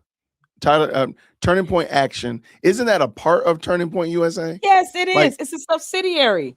It's So, a 501c4. What is Turning Point Action? Do you know by any chance? Turning Point Action is like this super PAC. It's like a PAC.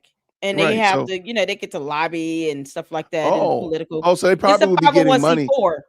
They would probably be getting money because wasn't something going on in 2024?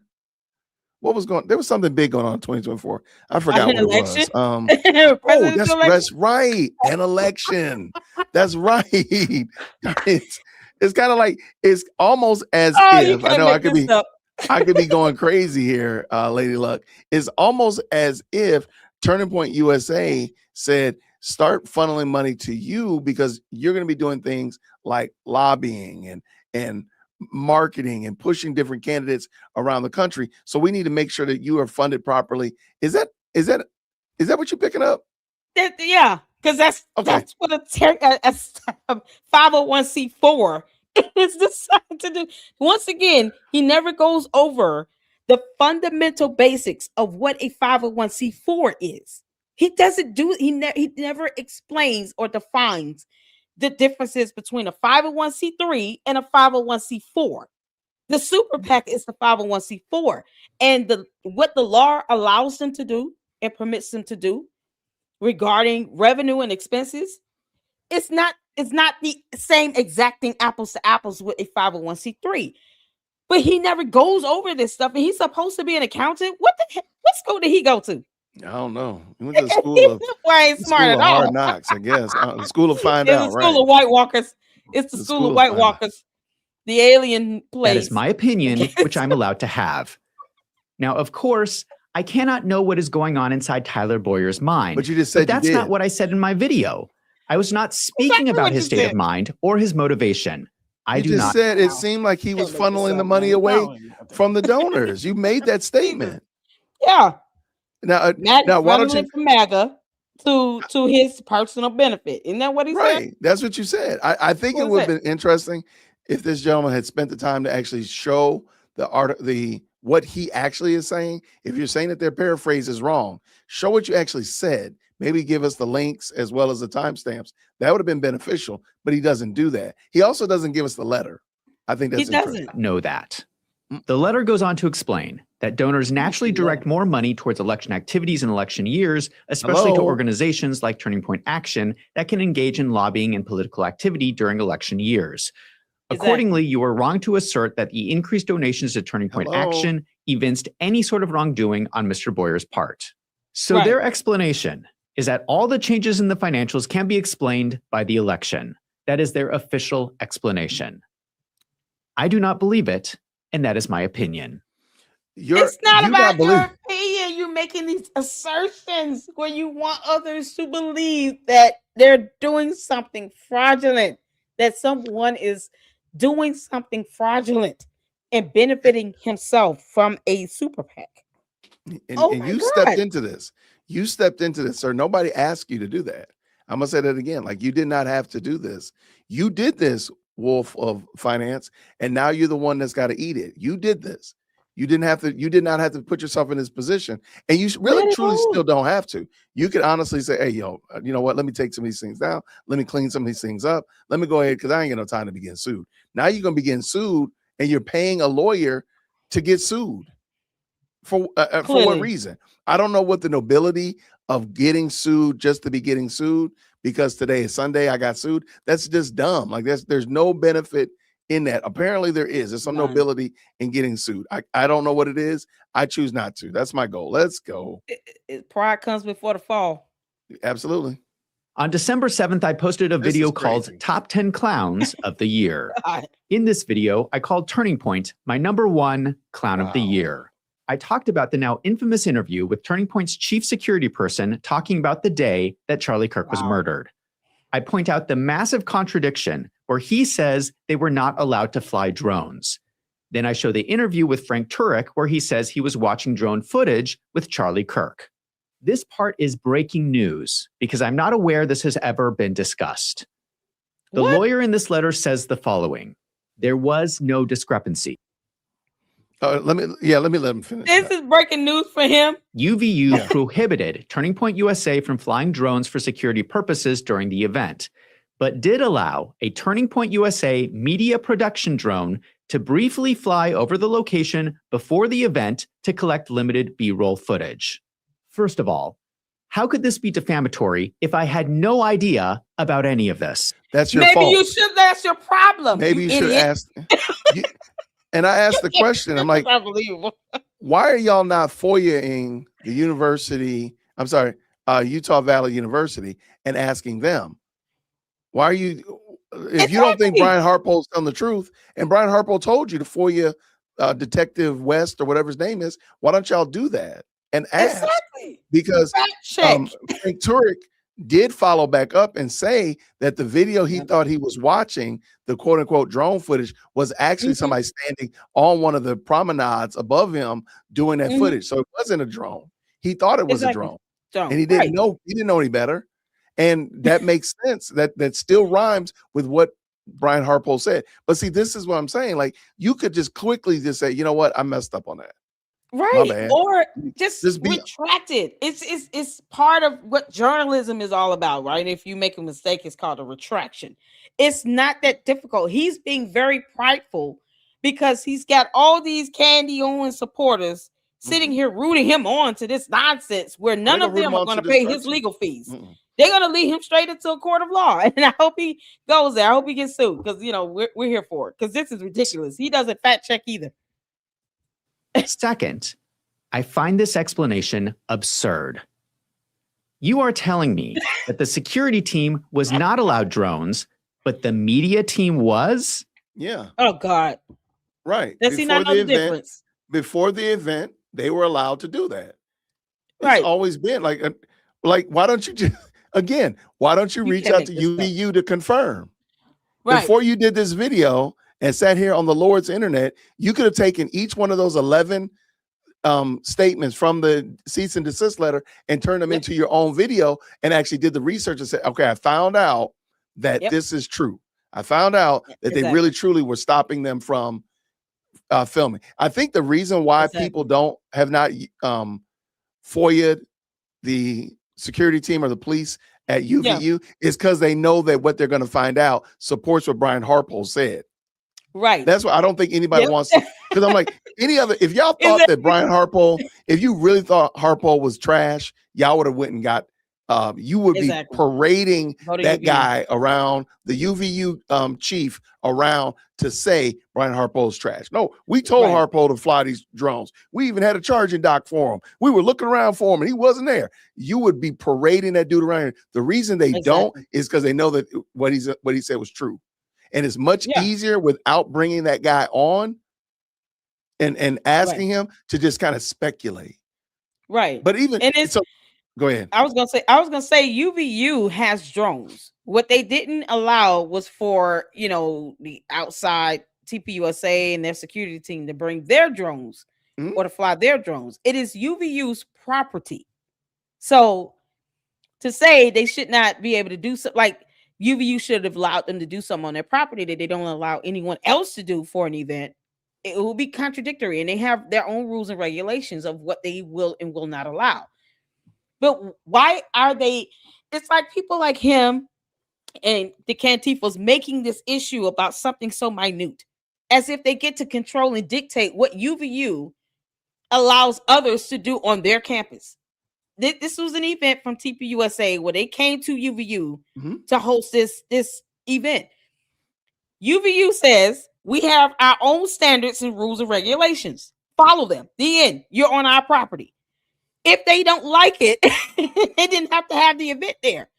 But UVU does not have to bend the rules because a company is coming here to have an event where the rules and regulations don't change. It could have been, Coca-Cola company have an event there. It wouldn't matter. You can't bring your drones outside into it's like somebody bringing a drone in your house and you're saying, no, I have my own cameras installed. And they're like, no, I want to come over to you. Invited them to come out. You're letting them come to have Thanksgiving dinner and they want to come with their own camera and recording your home. It's your home. It's your property. You get to establish the rules of whether you want someone to bring in outside, recording devices into your house. And that is the issue. It's like they can't settle in their mind. UVU has the right to say, we don't want other companies bringing drones and flying all over our property like this. We got students here. We got teachers here. These parents are sending their kids here to be recorded on everybody's camera footage. We don't know where this is going. We can't control what the broadcast is going to be. It's for the safety and security of the kids and the students and the teachers and the faculty. They have the right to do that. So why is it that they're having a hard time resolving in their mind? If UVU said no drones, we got our own. That's what it is. The end. It's so ridiculous. And Gary is my guy. I don't know. I don't know about this comment right here about Gary says that they don't own the airspace on the campus. Yeah, Gary said he had he went there and he told the guy, like, you guys don't own the airspace. Well, hear me. I don't know what the airspace would be like, certain number of feet in altitude or whatever, where it would be considered. I'm confused again. Before I start a fight with Gary, I'm not going to start a fight with Gary. Gary's my dude. Yeah, I was on with Gary last night. But why don't y'all reach out to the school? That's my only question. Reach out to the school and find out for sure. Then we know they said they have control of the airspace. They have an airspace 5 miles above the school or whatever. Then there we go. Exactly. We know. Yeah. Otherwise, we're just speculating just like this Yahoo. And the problem is he's wrong. I'm gonna stay out of it. But why don't we just go ahead and FOIA if it's that big of a deal? If that's gonna fix the dry patch of grass in your front yard, knowing that UVU controlled or didn't control the airspace, go FOIA them.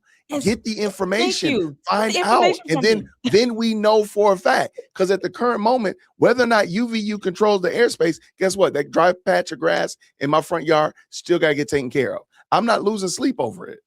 Brian Harpo said it. I believe him. There's no other. I don't have a reason to doubt him. If you doubt him, go ahead and research it, but don't speculate it. Don't dig into your tea leaves and say, "Oh, my tea leaves said that they should have flown a drone." No, reach out to them. If it really matters that much to you, reach out to them and get the right information. Yeah, fact checking is not their strong suit at all. They don't fact check to save their lives, and this is what's happening now. It's about to hit him in the pockets, because he refuses to fact check. This is coming from someone that claims to be an attorney, by the way. I just want you all to remember he said he was an attorney. He's an accountant. I'm sorry, an accountant. Ooh, let me not say that, an accountant. I'm sorry. He's an accountant, a clown, but whatever. That is the official explanation from Turning Point's lawyer. You can't make this My up. honest opinion is I do not believe that. But if that did happen, that is really silly, and it may have cost Charlie Kirk his life. So who would you blame? So that's my point. Go UVU. Go get go find out from UVU. That's not a TPUSA issue.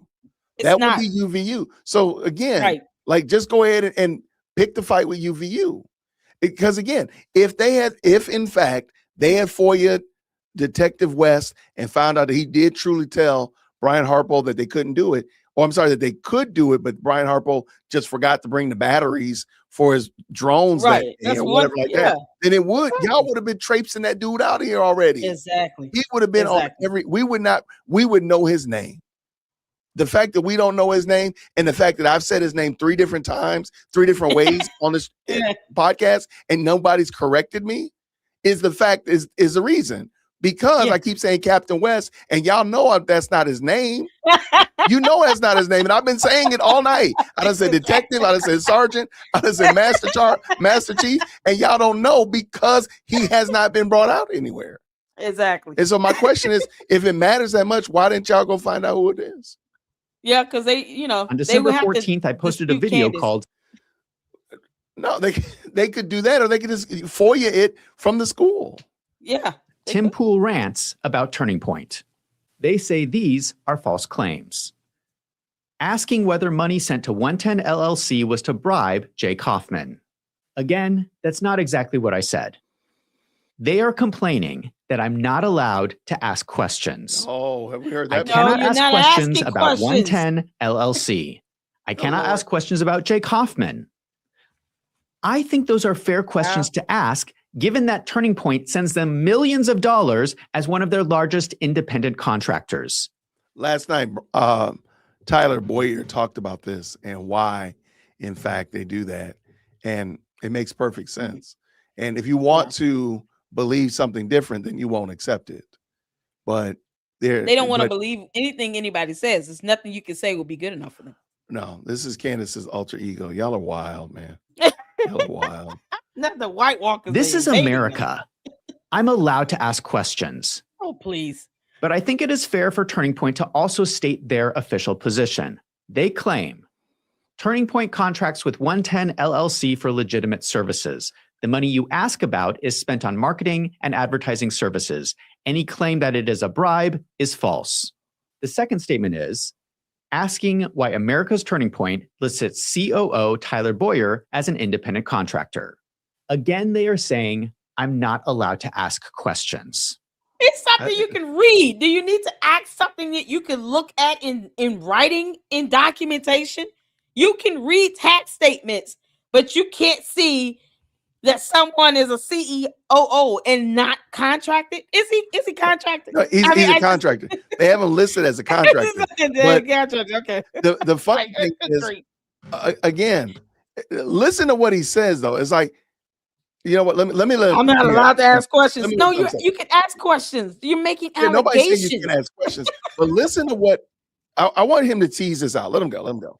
Does Turning Point see the irony in this? Charlie Kirk died under a tent with the slogan, "Prove me wrong." His whole college campus tour was about asking questions. And now Turning Point is sending out legal letters to small YouTube channels accusing them of defamation for asking questions. I was asking the question why their COO was an independent contractor. I think that is unusual. That is my opinion. Based on what? Turning Point is now stating their official position. America's Turning Point lists its COO as an independent contractor because his substantive role for America's Turning Point is more in line with the contractor classification. So this is new information. Now we know Turning Point is intentionally doing this. This is not a mistake. So wouldn't that be?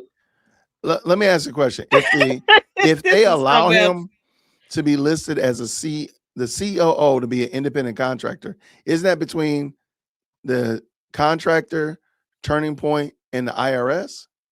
Right. So me not understanding it or me not liking it, because in a moment he's going to say it's not bad. He just doesn't think he doesn't like it. So it's not really a bad thing. It's just he doesn't like it. So since it's not a bad thing, guess what? I don't have to answer to you about why we do it. They just chose to do it. And I don't know why. I don't care. I wouldn't have lost any sleep over this question. It's so weird. They are intentionally classifying their COO as an independent contractor, which means they are not withdrawing payroll taxes to send to the IRS. Now, if I were their CFO, I would not do this. But for some reason, their CFO, the politician Justin Olson, has determined with all of his accounting expertise that this is the best way to classify their employees. Whatever the reason, this is Turning Point's opinion about an IRS classification. It is not a statement of fact, and I'm allowed my own opinion. Okay. It's so stupid. The classification can be read.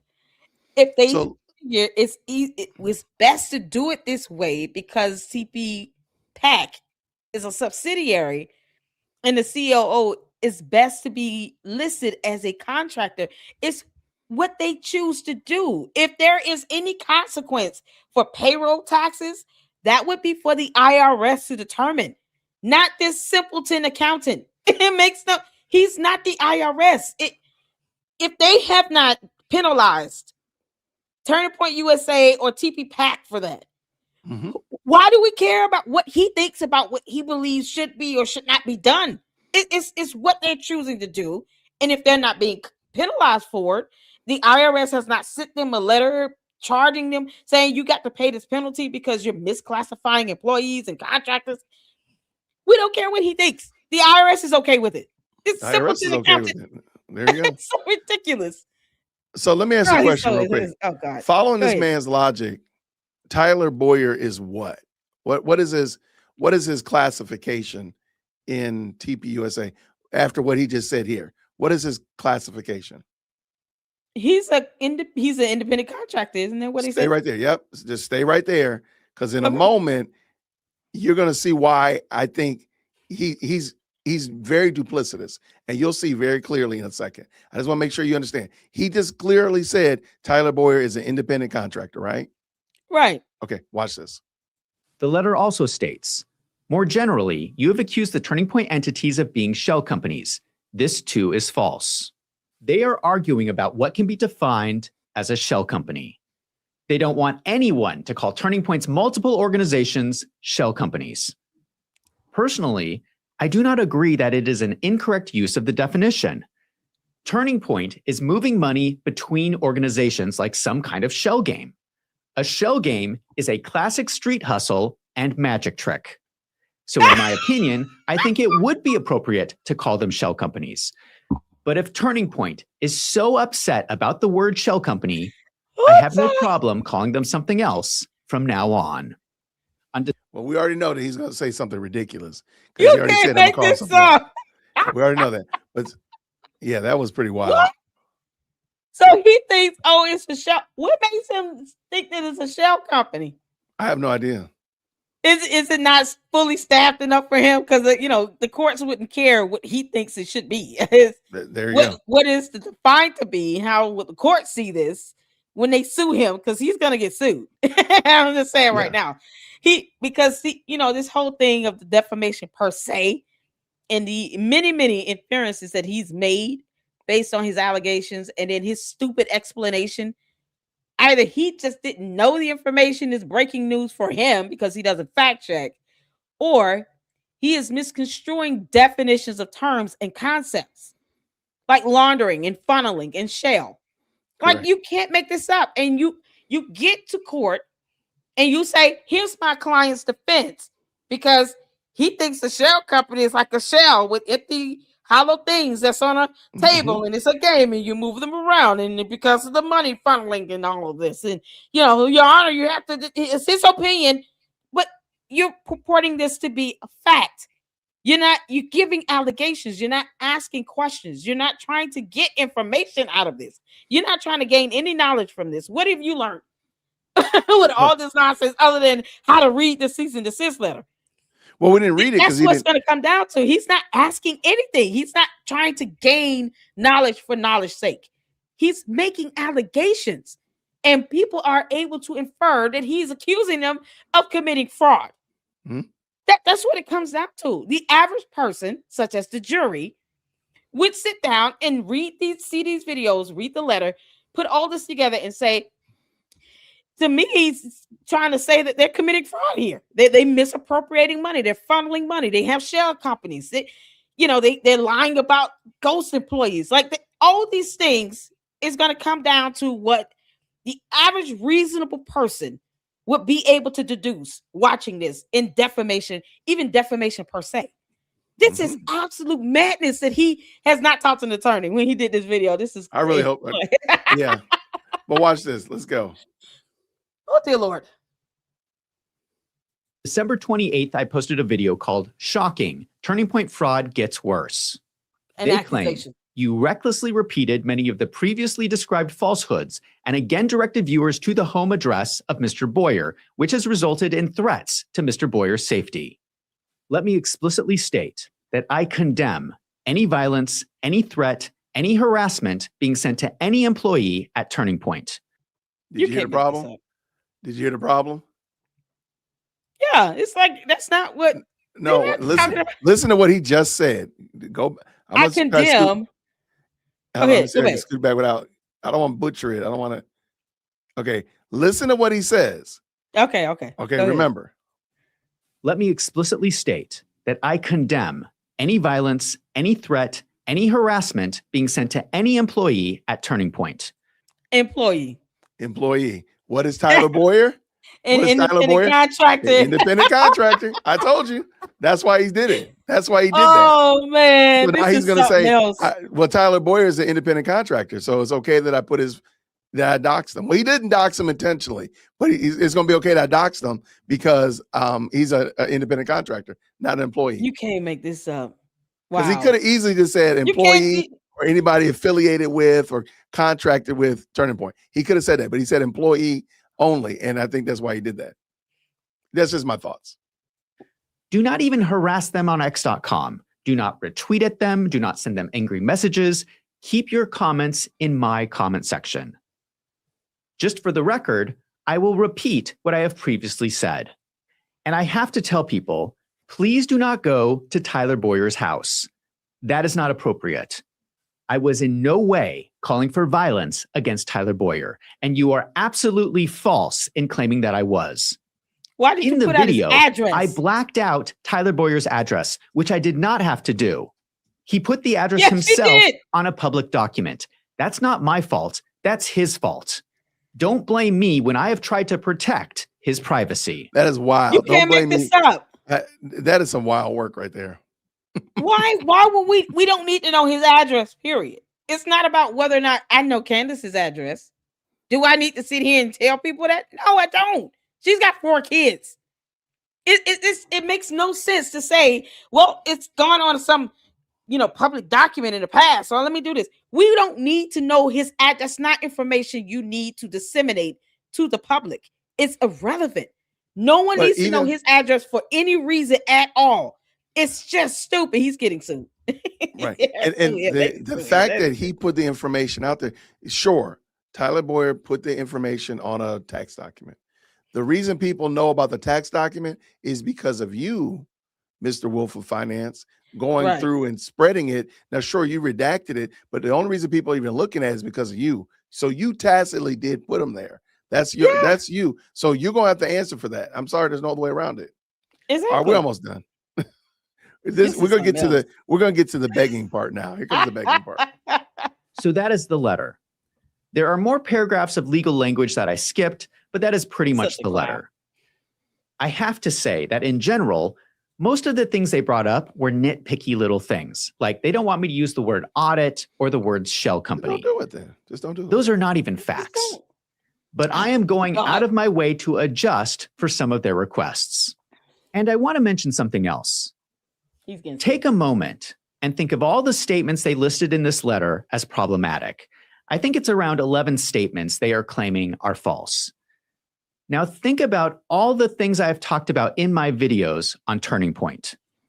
There are a lot of other things that I have said in my videos that were never mentioned in this letter. They did not say I got those statements wrong. I think that is very telling. No, it's not. Again, I have no desire to spread false information. Some of their statements in this letter were actually very helpful in answering some of our questions. So I hope that this video cleared up any confusion. I will be honest with you guys. Getting a legal letter like this is scary. I don't know why Turning Point is attacking me like this. Oh, no. I don't have a lot of money. Lawyers are expensive, and I'm going to need a good one. Ask Candace. So I'm going to ask for help. If you like my videos, consider signing up for a membership. That is money that I would use if this turns into a lawsuit. If you want to provide additional support, you can also donate directly from the homepage of my website on wolvesandfinance.com. I'm going to do a GoFundMe. I really appreciate all my members, and I'm so thankful for your support, especially in times like these. Oh my God. I'm Zach from Wolves and Finance. Thank you for watching. You're getting sued. Yeah, I don't know how you can get around that. I just think you make the adjustments, man. You could literally make the adjustments. No, stop attacking me. Attacking me, Candace. Stay attacking me. Like you can just make the And he adjustment, man. doxing people for no reason. Like it's so disgusting that they think that they have the moral high ground. And then when it comes down to, oh, I'm about to be sued and have to explain this in court. Oh no, I can't believe they're attacking me. It's like now the definition of the word attacking changes because of how you feel about things. Because now you're feeling things. You can't make this stuff up. You Yeah. can make this stuff up. This is so ridiculous. Oh, I enjoyed that. TBUSA is saying we're not for play. Stop doing this. And I believe, and I'm gonna say this. Charlie Kirk probably should have said a lot of things while he was alive and put his foot down on a lot of issues before, because this is what happens when you try to say, let me be nice about things. Let me not, shake the boat. Let me not hurt someone's feelings. And then look at the monstrosity that's being created behind the scenes. And then when no one knew that this was he was going to actually happen, Yeah. but now in the event of his untimely death, it's like now these monstrosities have broke open their shells, and we have these White Walker monsters roaming the earth, wreaking havoc like this, when most of this could have probably been nipped in the bud had he just made a statement or two, while he was alive, especially about Candace. He unfriended her. I mean, what friendship did they really have in the last 2-3 good years of his life? That's a great question. I think like this is he could have already set the record straight when it came to his views on things like his relationship with Israel and all these things that she's now out here just demolishing. And he's not here to defend himself. And she would not be saying these things if he were still alive. That's the problem there. She knows that. And she doesn't care. Here's where now this lawsuit is going to make you have to start caring, Candace, because you're a clown.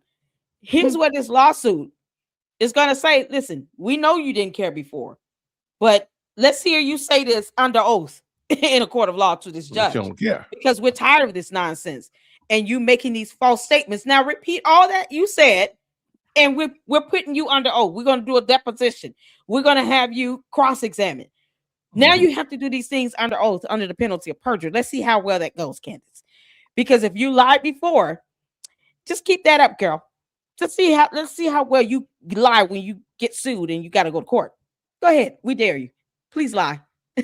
That would make my day. Go ahead and lie, Candace. So then you can be hit with perjury charge. Like, that's what it comes down to. It's just nothing but just more consequences. And their pride is going to come before their fall. And Candace is egging this nonsense on her cult following, the White Walkers. All these people are sitting here egging this nonsense on, and for no reason at all. No, I'm right there with you. And I think, and again, this is going to play out really bad. It's going to play out long. It's going to be, again, just a long story that doesn't need to happen because people just inserting themselves into it. And I do want to go back to what you said. I do think Charlie Kirk, I wish he had addressed a lot of these topics. I mean, it is water under the bridge now, but I do wish he had addressed a lot of these topics and really put their heads to bed. If he wasn't rocking with Candace, I wish he had just said it. And really made it clear. But let's just be honest. He made himself very clear about where he stood with Nick Fuentes, and people still acting like he didn't say it. So even though he did say stuff, like, again, I hate to say he needed like a business last will and testament, but he needed a business last will and testament. Like, in the event of my death, I don't mess with Tucker, or in the event of my death, right? Or because he did a good job. He did a good job of keeping people, keeping his friends close, his enemies closer. The problem is the people who are left now, that's not their strong suit. And I think they're not as good at it and managing all these relationships as Charlie was. Whereas Charlie was very good at it, I don't think the others are as good at it. And that's not their fault. They weren't, that's not what they signed up to be. Right. And and just, at this juncture, like, they're expecting Erica Kirk to fall in line and do the same exact thing as Charlie Kirk. And tough noogies, she's a totally different person. She's not, she's grieving also. She's not tolerant of this nonsense. It's not something she feels like she has to deal with.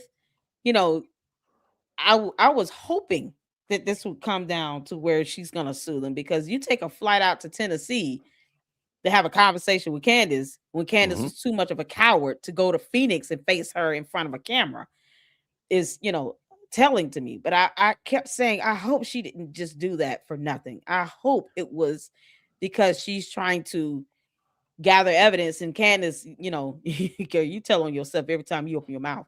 So it's like, hopefully that's what that was just more of, let me gather some information. Let me at least say, if we sue, we flew to Tennessee, Your Honor. We went of our way to try to have a conversation. We gave her an opportunity to ask questions, and it still led to her making the series of these videos where she still keeps falsely accusing me of being on Fort Huachuca or Chewbacca, whatever it is, and no evidence that I was there, when I can prove where I was on these dates at these time frames because my house has camera footage. Like, Well, it's so ridiculous. Like she can at least say she tried. Well, I pointed out, I do think they told her, but if you go back, Frank Turek talked about the night before Charlie flew out. He came back from Korea and he was there, and they went out for a walk at 8:00. And he came out, he texted him and said, I'll be out there shortly. But then he came out late and he said, I was late because Gigi woke up. So that means the little girl is in the house. Right. Who's the little girl with? Who's the little girl with now that Charlie's outside walking for an hour with Frank Turek? She's in the house with her mom. The girl with the mom. Yeah. She's in the house with her mom. So that means Erica was in the house. So Erica couldn't have been at Fort Huachuca because she was in the house. Candace won't bring that up, and she'll just ignore that as if it never happened and keep bringing up this, well, you got to prove that you weren't at Fort Huachuca. But ma'am, she was with her daughter. She was with a daughter at home where she had surveillance cameras installed. Like, the best thing that happened was, if she went for a walk, she left the house where her surveillance camera picked her up, leaving the home. Her neighbors have surveillance cameras. I even asked in the last live I did, how many people have Ring cameras installed in their homes? My neighbors have cameras. It's just kind of the thing now. It's a standard almost. So you're going to be captured on someone's camera, and they can easily just pull the footage. Your cell phones give off signals to cell towers that give coordinates, and it has date and timestamps with it. There are just so many other ways. Thank God for advanced technology. Well, you can show proof of where you were at these dates and times. But see, that's the problem. It's crazy. But see, I apologize, Layla. You shouldn't have to prove that. If I say, Layla, where were you? Where were you yesterday? And you say, hey, I was at Lenox Mall. Okay, fine. I trust you. You was at Lenox. Like, you don't have to prove to me that you were at Lenox. Right. No, like, who am I? Like, no, like, what are you talking about? I was at Lenox. Okay, fine. I always say that. Yeah. I was in Macon. Macon. Candace. Okay. Yeah. But again, I don't think you even have to go through all that. I don't need you to go pull Ring camera from your neighborhood and cell phone triangulate and all that kind of stuff. Right. No, this is where I was. I'll let you. Right. Yeah. Like, why is that not enough? That's the question I think people need to start asking. Like, well, why is that not enough? If somebody says I was, and again, you haven't proven anything. Like, even what you're saying is wackadoodle, because you haven't even proven that you're the person that you claim is your source of all insight, Mitch Snow, is legitimate. So until you prove that, why do I need to prove that I was where I was? I said I was at Lenox Mall. You said you was in Macon, and that's where we were. And what's the bottom line? Further notice. She knows about this base. Who cares? I don't care if she knows about a fort. I don't care if she was supposed to be in a movie. I don't care about any of that. Does that mean she was there? Have to do? Yeah, exactly. Who pulled the trigger on the gun? Like, this is what you're supposed to be looking into here. None of those things have anything to do with it. And the point I bring that up only because when she does sue her, she can go to court and say, here's where I was. So for her to continue to lie and say this irrelevant idiot that she's raising $250,000 for is saying he saw me somewhere with no evidence. The whole point of that would be to prove the defamation is in Candace and this Miss Snow lying and providing these provable false statements. The only way you conquer a lie in court is with the truth. So Right. the evidence would be, here's where I was. But it's like you said, no one owes Candace anything. And that's her elitist mindset, this whole narcissistic personality nonsense, that the alien that she is like comes through every day. And believing that people owe her something is what's causing her these FAFO moments. This is what's happening here, because you think that people owe you something. No one owes you a thing, period. They don't have to explain themselves. They don't have to tell you where they were. You don't pay her mortgage. You don't have to take care of her kids. You don't buy her clothes and shoes or food. You don't have to feed her or take care of her. You don't have to pay for her kids' doctor's appointment. You have no involvement in her everyday life. You are a non-factor in her life, period. You can literally go into oblivion and she still will keep living. Like, that's how important you really are. Right, for sure. This nonsense here, this demeanor is going to be deconstructed when she goes to court. And a judge reminds her, they owe you nothing, Mrs. Owens. They don't owe you anything. So you demanding evidence, talking about you're just asking questions, that's not asking a question. You're not entitled to that. You have no authority and no standing to sit here and demand someone else's whereabouts. They have the right to live and exist in peace. They have the right to live their life and to do what they want to do. They have the freedom to move about, travel, do whatever they want to do without you saying there's an Egyptian plane following and stalking them.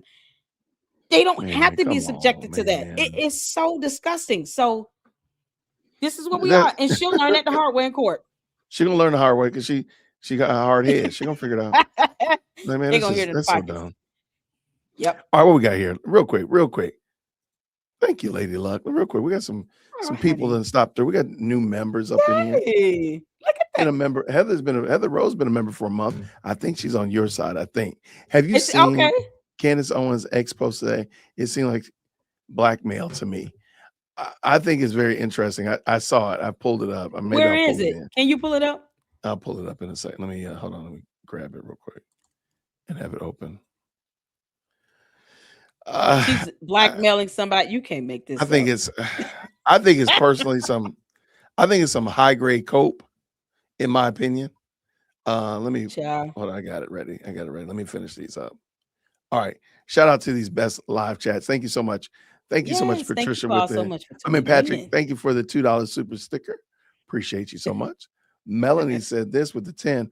I wanted to echo the sentiment made earlier because of Candy. I also found these amazing channels, Jay Witten and Lady Luck, all of the amazing, or rather awesome channels mentioned earlier. Also, shout out to April Chapman. Shout out to April. I appreciate you. That's wonderful. Thank you so much for being very kind, Melanie, with the $10. And then let's go right here. Thank you so much, Rich, for the 5. We do have freedom of speech. You have to understand that consequences do apply, good or bad. People need to understand, watch your freedom of speech. Again, you just can't just say anything and say, oh, it's my opinion. Well, defamation is not protected speach. So that's what, people try to go to court. Oh, I was just, saying my opinion. But defamation is not protected speech under the First Amendment. So they get reminded of that real quick. Oh, they're gonna get reminded in 2026. Oh yeah. These people are not playing with y'all. All right. Our Lila Rose says this with the 7 Canadian. Notice how Wolf of Finance doesn't even use his own clips, form his own show to prove what he's saying. That's a great point. And that's why I said, he's not showing the clip that these people are referring to. He's giving another little ancillary, which seems very similar to somebody else that we know.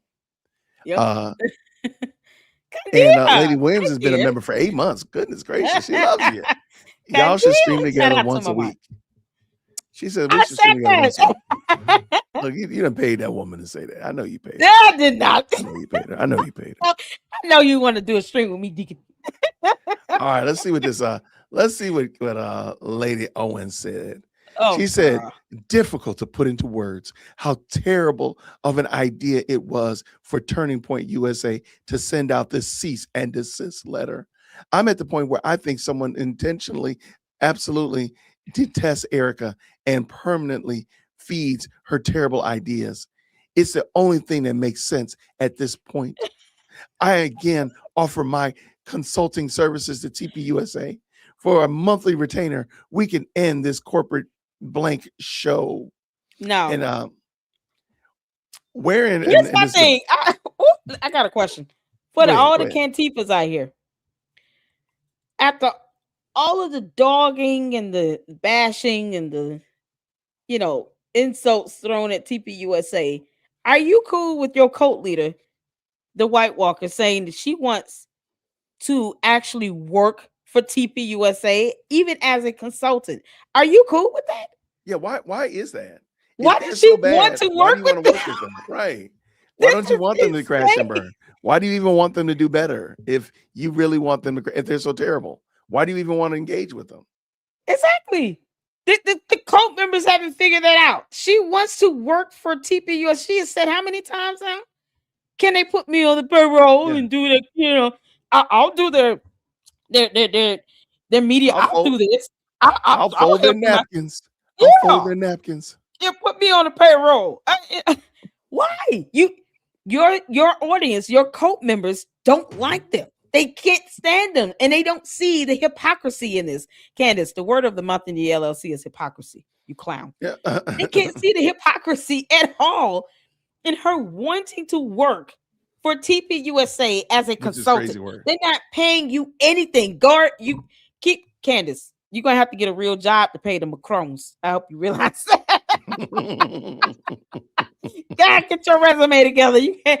TPUSA is not hiring you. They should sell Blexit, because that's the one thing they did acquire and they didn't have to do. Sell Blexit, Erica Kirk. Please sell it. Well, they rebranded it, and it's something new now. It has a new name. It's called Rise. So yeah, they need to get rid of it. But so whether or not it's good for my consulting services, because she thinks somebody's getting bad ideas. Somebody asked me, do I see this as extortion? I don't understand why she wants to deal with TPUSA. Right. Why does she want to be bothered with them? Her cult members will be so mad. Can't see Candace, and she supports you as well. Look at you. I love it. But no, I think this is very interesting. I'm trying to see if there's any more, but that's the only one I saw that was worth its salt. So it's not gonna. Here's the thing, Candace, if you think that this is going to stop TPUSA from wanting to sue you, Wolves in Finance, and anyone else, it doesn't stop it. So you can sit here and, think the Cantifas should be going in on her for even thinking about wanting to be affiliated with TPUSA. That's what should be happening here. Yeah. They should be going in her comment section on this post to all the Candy cult members. Go in her post and let her have it. How dare you decide you want to consult with TPUSA? How dare you want to help them? How dare you take their money? How dare you? I thought it was blood money. I thought it was, fraud money. I thought it was a horrible. How dare you? Why didn't flood her comments on X? Because she wants to work for them. Which is craziness. Oh, you can't make this stuff up.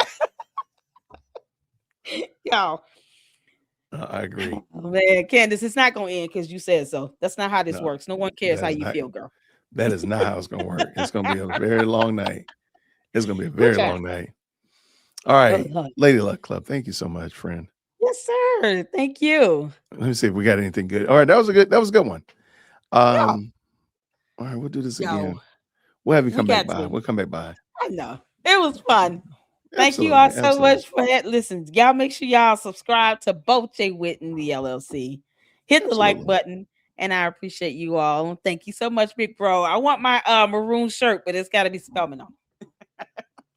We don't have any Spellman ones. You need to get Spellman. What are you doing? Well, I'm doing them over here. Okay, so we got the Jay Witt, of course, the Jay Witt podcast one.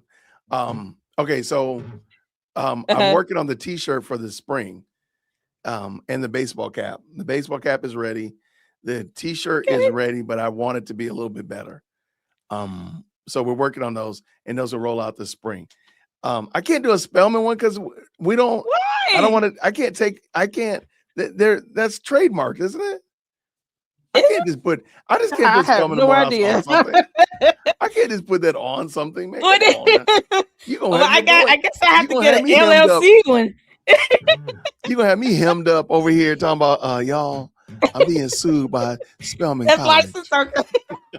Yeah, I guess then he'll have to put LLC on it, and then LLC with Sweet Tea, and then then we'll rock it. Send me your logo and I'll send me a logo and I'll design it and I'll send you a link. Oh, he spoils me so much, y'all. He's so wild, girl. You out of control. And we got another Thank comment you so right much. here. Shout out to I that. appreciate it. No problem at all. Thank you so much. Free speech only gives you the right to speak about the government without consequences. Yeah, and this is another great point. Thank you, Robert. Yeah. Robert, this is a great point about private citizens or businesses. I do think people have turned freedom of speech into just like this big blanket. I can say anything I want to say, and you can't correct me because it's freedom of speech. And you're 1,000% correct. That is the actual application of it. And matter of fact, I think that's why Candace dropped really yammering about freedom of speech on her and I don't think I don't think the Wolf of Finance said freedom of speech. I think he just said I'm asking questions. Yeah, he's have the absolute right. And it's like, no, you don't. I don't think he used like First Amendment. I don't think he said First Amendment type of stuff. I think he just said I'm just asking questions. But he did say he has the right, to to his opinion, all of that. But he's not asking questions. So that's the thing. You're not asking questions. You're making allegations and assertions. And we're walking away from your videos, under the firm belief that you are accusing TPSA of fraud. So then any jury would believe that as well. All this information he puts out that's not even well researched. Crazy. Yeah, for sure. This has been fun. Absolutely. All right. Tomorrow is a federal holiday. Yes, it is. Are you getting up early or are you going to stay in the bed? I'm gonna sleep in a little bit and then I'm gonna get up and then try to do Y'all are wild. try to do You've seen it. You let me know if you want me to do something. You just send me the time in the link if you want to. I'm going to bed and I'm gonna wake up when I wake up. Did you see this the Daily Wire's I did. You saw that, right? Yes, it's a song. Daily Wire Daily Wire is out of pocket. Ben Shapiro, if you want an actress, I'll memorize like 2 good lines, but you can hire me, bro. I'll do a video. I sure would. Me and Jay, you can hire us both. Well, we be in on it. Let me tell you this. This is okay. Here, I'm being for real. I believe I support Daily Wire trolling Candace. I fully support it. Yep. I think every week they should propose a theme of trolling Candace. So like one week it'll be maroon hoodies, or one week it'll be aliens and time capsules and whatever like that. And they propose it and allow people to submit videos on that thing. And they do it like the Sweet 16 bracket. So then we could vote on like, okay, this video, I really like this video, and I really like this video. And then they compete, and then whoever wins, whoever after the week gets the most votes on their video, his or her video, they win something. I don't know, some ancillary. Oh my God, and I mean, make fun that way. Daily Wire doesn't have to make up the content. Daily Wire doesn't have to come up with the content every week. And you can, they can set a standard like no AI. It has to be something real. So then, or anything of that nature. I really think they should, because I support Daily Wire trolling her. Oh yeah, through all the way to the just troll her. Yes, I'm here for it. I am here for it. It's best thing ever. This ain't play the video. I see them. Hold on. Wait. Before we play the video, we got to check where these likes at, y'all. Where are these likes at? We got 770 people in the chat. Where are these likes at? Are these likes where they need to be? Let me know, mods, because we don't play. we can't be supporting bad behavior out here. If y'all not if you're not hitting them like button and making that like button, hit that like button, y'all. Come on now. Come on now. Just go and touch it. Come on now. All right. Did y'all subscribe? Have y'all subscribed to Lady Luck? Have y'all subscribed to Jay Witt Podcast? Help your boy. Help your boy. Come on, help him. Trying to get that 100,000 before my birthday. Let's get it. I want to hit 50,000 before mine. When's your birthday, Deacon? When's your birthday? April. Mine's March 31st. Look at God. Oh, okay, let's go. Okay, here we go. Can I get it before? Let Lady Luck get her 50. Let me get my 100,000 by her birthday. There we go. And you say you give me a $50 super. You know I haven't forgot about that. I did say you that. Say he yeah. give me a $50 super. 50,000. Yeah, now come on, I'm get $50 super. I ain't lying. Yeah. Let's go, If y'all. I'm 31. All right. You'll be 31. No, I said it's no. You know I didn't say that. You'll be 31. Like, I'll be 29 and a half. What you talking about? I'll be 29. Oh, 29 and a half. Okay. Thank you so much for the $10 super. Glad you all are friends. I love both your podcasts. Well, thank you so much, friend. Thank you. All right. Okay. Did they get the likes up? Did the likes where they need to be? All right. Well, while you're watching this, please make sure you hit the like button. Here it comes. What is this called? Me and My Tiny Horse. Official music video. Oh, it's muted. Hold on. I gotta back it up. I love it. What is the horse doing? Like, why is it putting his hoof in the? Cute. I don't get it. Why is it doing that? Well, I've got a friend with a fuzzy mane, short little legs, but a big, big brain. When I feel small, or the day feels long, he taps the ground like, come on, let's go on. You don't need words, just a little pat. He wiggles his ears while the saddle gets strapped. Me and my little horse, clip clop, hooray! We're friends forever in a bright big way, through puddles, hills, and fields of fun. Side by side till the day is done. Bless you, son. And the tiny horse you rode in on. We pack a snack and a map as the stars, kosher carrots and a pack of cards. If I trip up, he waits for me. If he gets stuck, I pull him free. When one feels wobbly, the other still. That's how you know you're a friend for real. Me and my little horse, clip clop, hooray! Laughing all the worries away. When the clouds go gray or the plans go wrong, we can turn the trouble into a song. Bless you, son. And the tiny horse you rolling on. I say, hey, he says, nay. I say, stop, he says, okay. If I'm scared, he's brave. If he's tired, then I'm awake. Far down the road, sun settling down, miles away from the nearest town. Two best friends with nothing to do, converting my tiny horse. Now he's a Jew. Me and my little horse, clip clop, hooray! Friendship grows in every way. You don't need wings or a magic force, just a kind heart and a tiny horse. Me and my miniature horse. Me and my miniature horse. What is going on here? Me and my miniature horse. Clip clop, best friends for life. I'm telling you, I'm mad. I've got a friend with a buzz. I do have to say, like, why does this video only have like 11,000 views? Like, what is wrong with us, people? Like, what is going on here? Why is it hitting the flames? I don't get it. Oh my God, you're playing with fire. Didn't you say that? Man, you're playing with fire. He's like, yeah, okay, I play with fire, whatever. Is that what she's doing? I think that's what it is. Isn't it? I don't get it. I didn't get that part. Okay. I mean, I got that part. I got that. That was funny. And now it's a Wow, that's so crazy. Okay. Y'all, he had the two braids.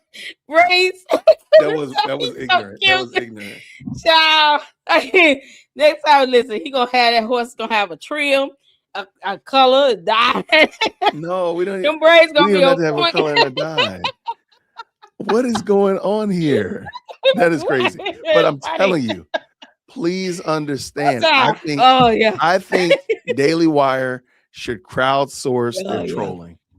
Oh yes. They should have like We're here for it. and I'm sorry.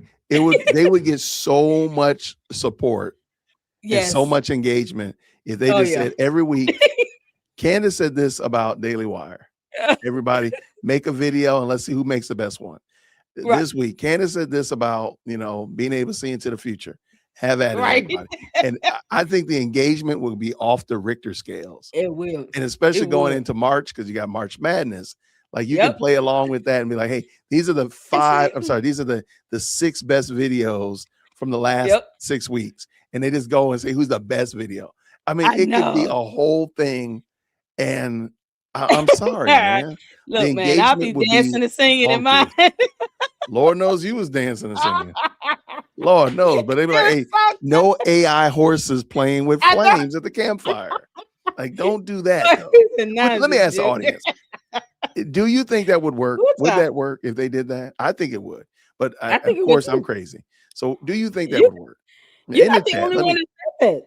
I think a couple others I've seen comments where other content creators say, hey, let me know if you need help, man. We got content for days. Really? I don't know. Maybe we should just start doing them, man. And just like, hey, can I just send them to you so you can post them on this page? Thank you so much, Lady Luck here for it. Club, Little Pony Vid for wit. Oh, thank you for the 5. We already got the video popping, of course. Glad you're friends. Thank you so much, love. And look at this. Look at this. Thank you so much for the $20 super. Thank you. Great show. Pat. Pat, shout out to you, Pat. We appreciate you. Thank you for supporting the channel. Appreciate you. Thank you, we got brand new members up in here. Brand new members. Thank you. Thank you so much for joining the party. Joining the gang. Appreciate you. And Jen says this is the 5. Thank you. We appreciate it. This is just fun. I mean, we just laugh. We just have a good time. We just laugh. I'm gonna go watch the Hunger Games with my daughter. Probably, it's late. So the Hunger Games gonna watch me. Oh, okay. I'm gonna lay right there on the couch. I'm like, I told her I'd watch it with her. I hear it warming up in there. So I'm gonna be like, yep, I'm watching the Hunger Games. I have never seen the Hunger Games. Really? I have not seen the Hunger Games. Don't kill me. I've never seen Lord of the Rings. I've never seen Harry Potter. And I've never seen the Hunger Games. Okay, I have all of the Hunger Games. I have all of the Lord of the Rings on DVD. Yeah. I've never watched Harry Potter. I've never read it. I don't really understand it, but we don't have to do anything out of that. But I mean, I got them all. I have got all of the Lord of the Rings, all of the Oh my goodness. So I have a lot to catch up on, I guess. My kids like I have boys, so they like the DC Marvel comic based movies. Don't get me started on this. Don't get me started. Because I'll go on a 30-minute rant about that. Thank you, Wyoming girl.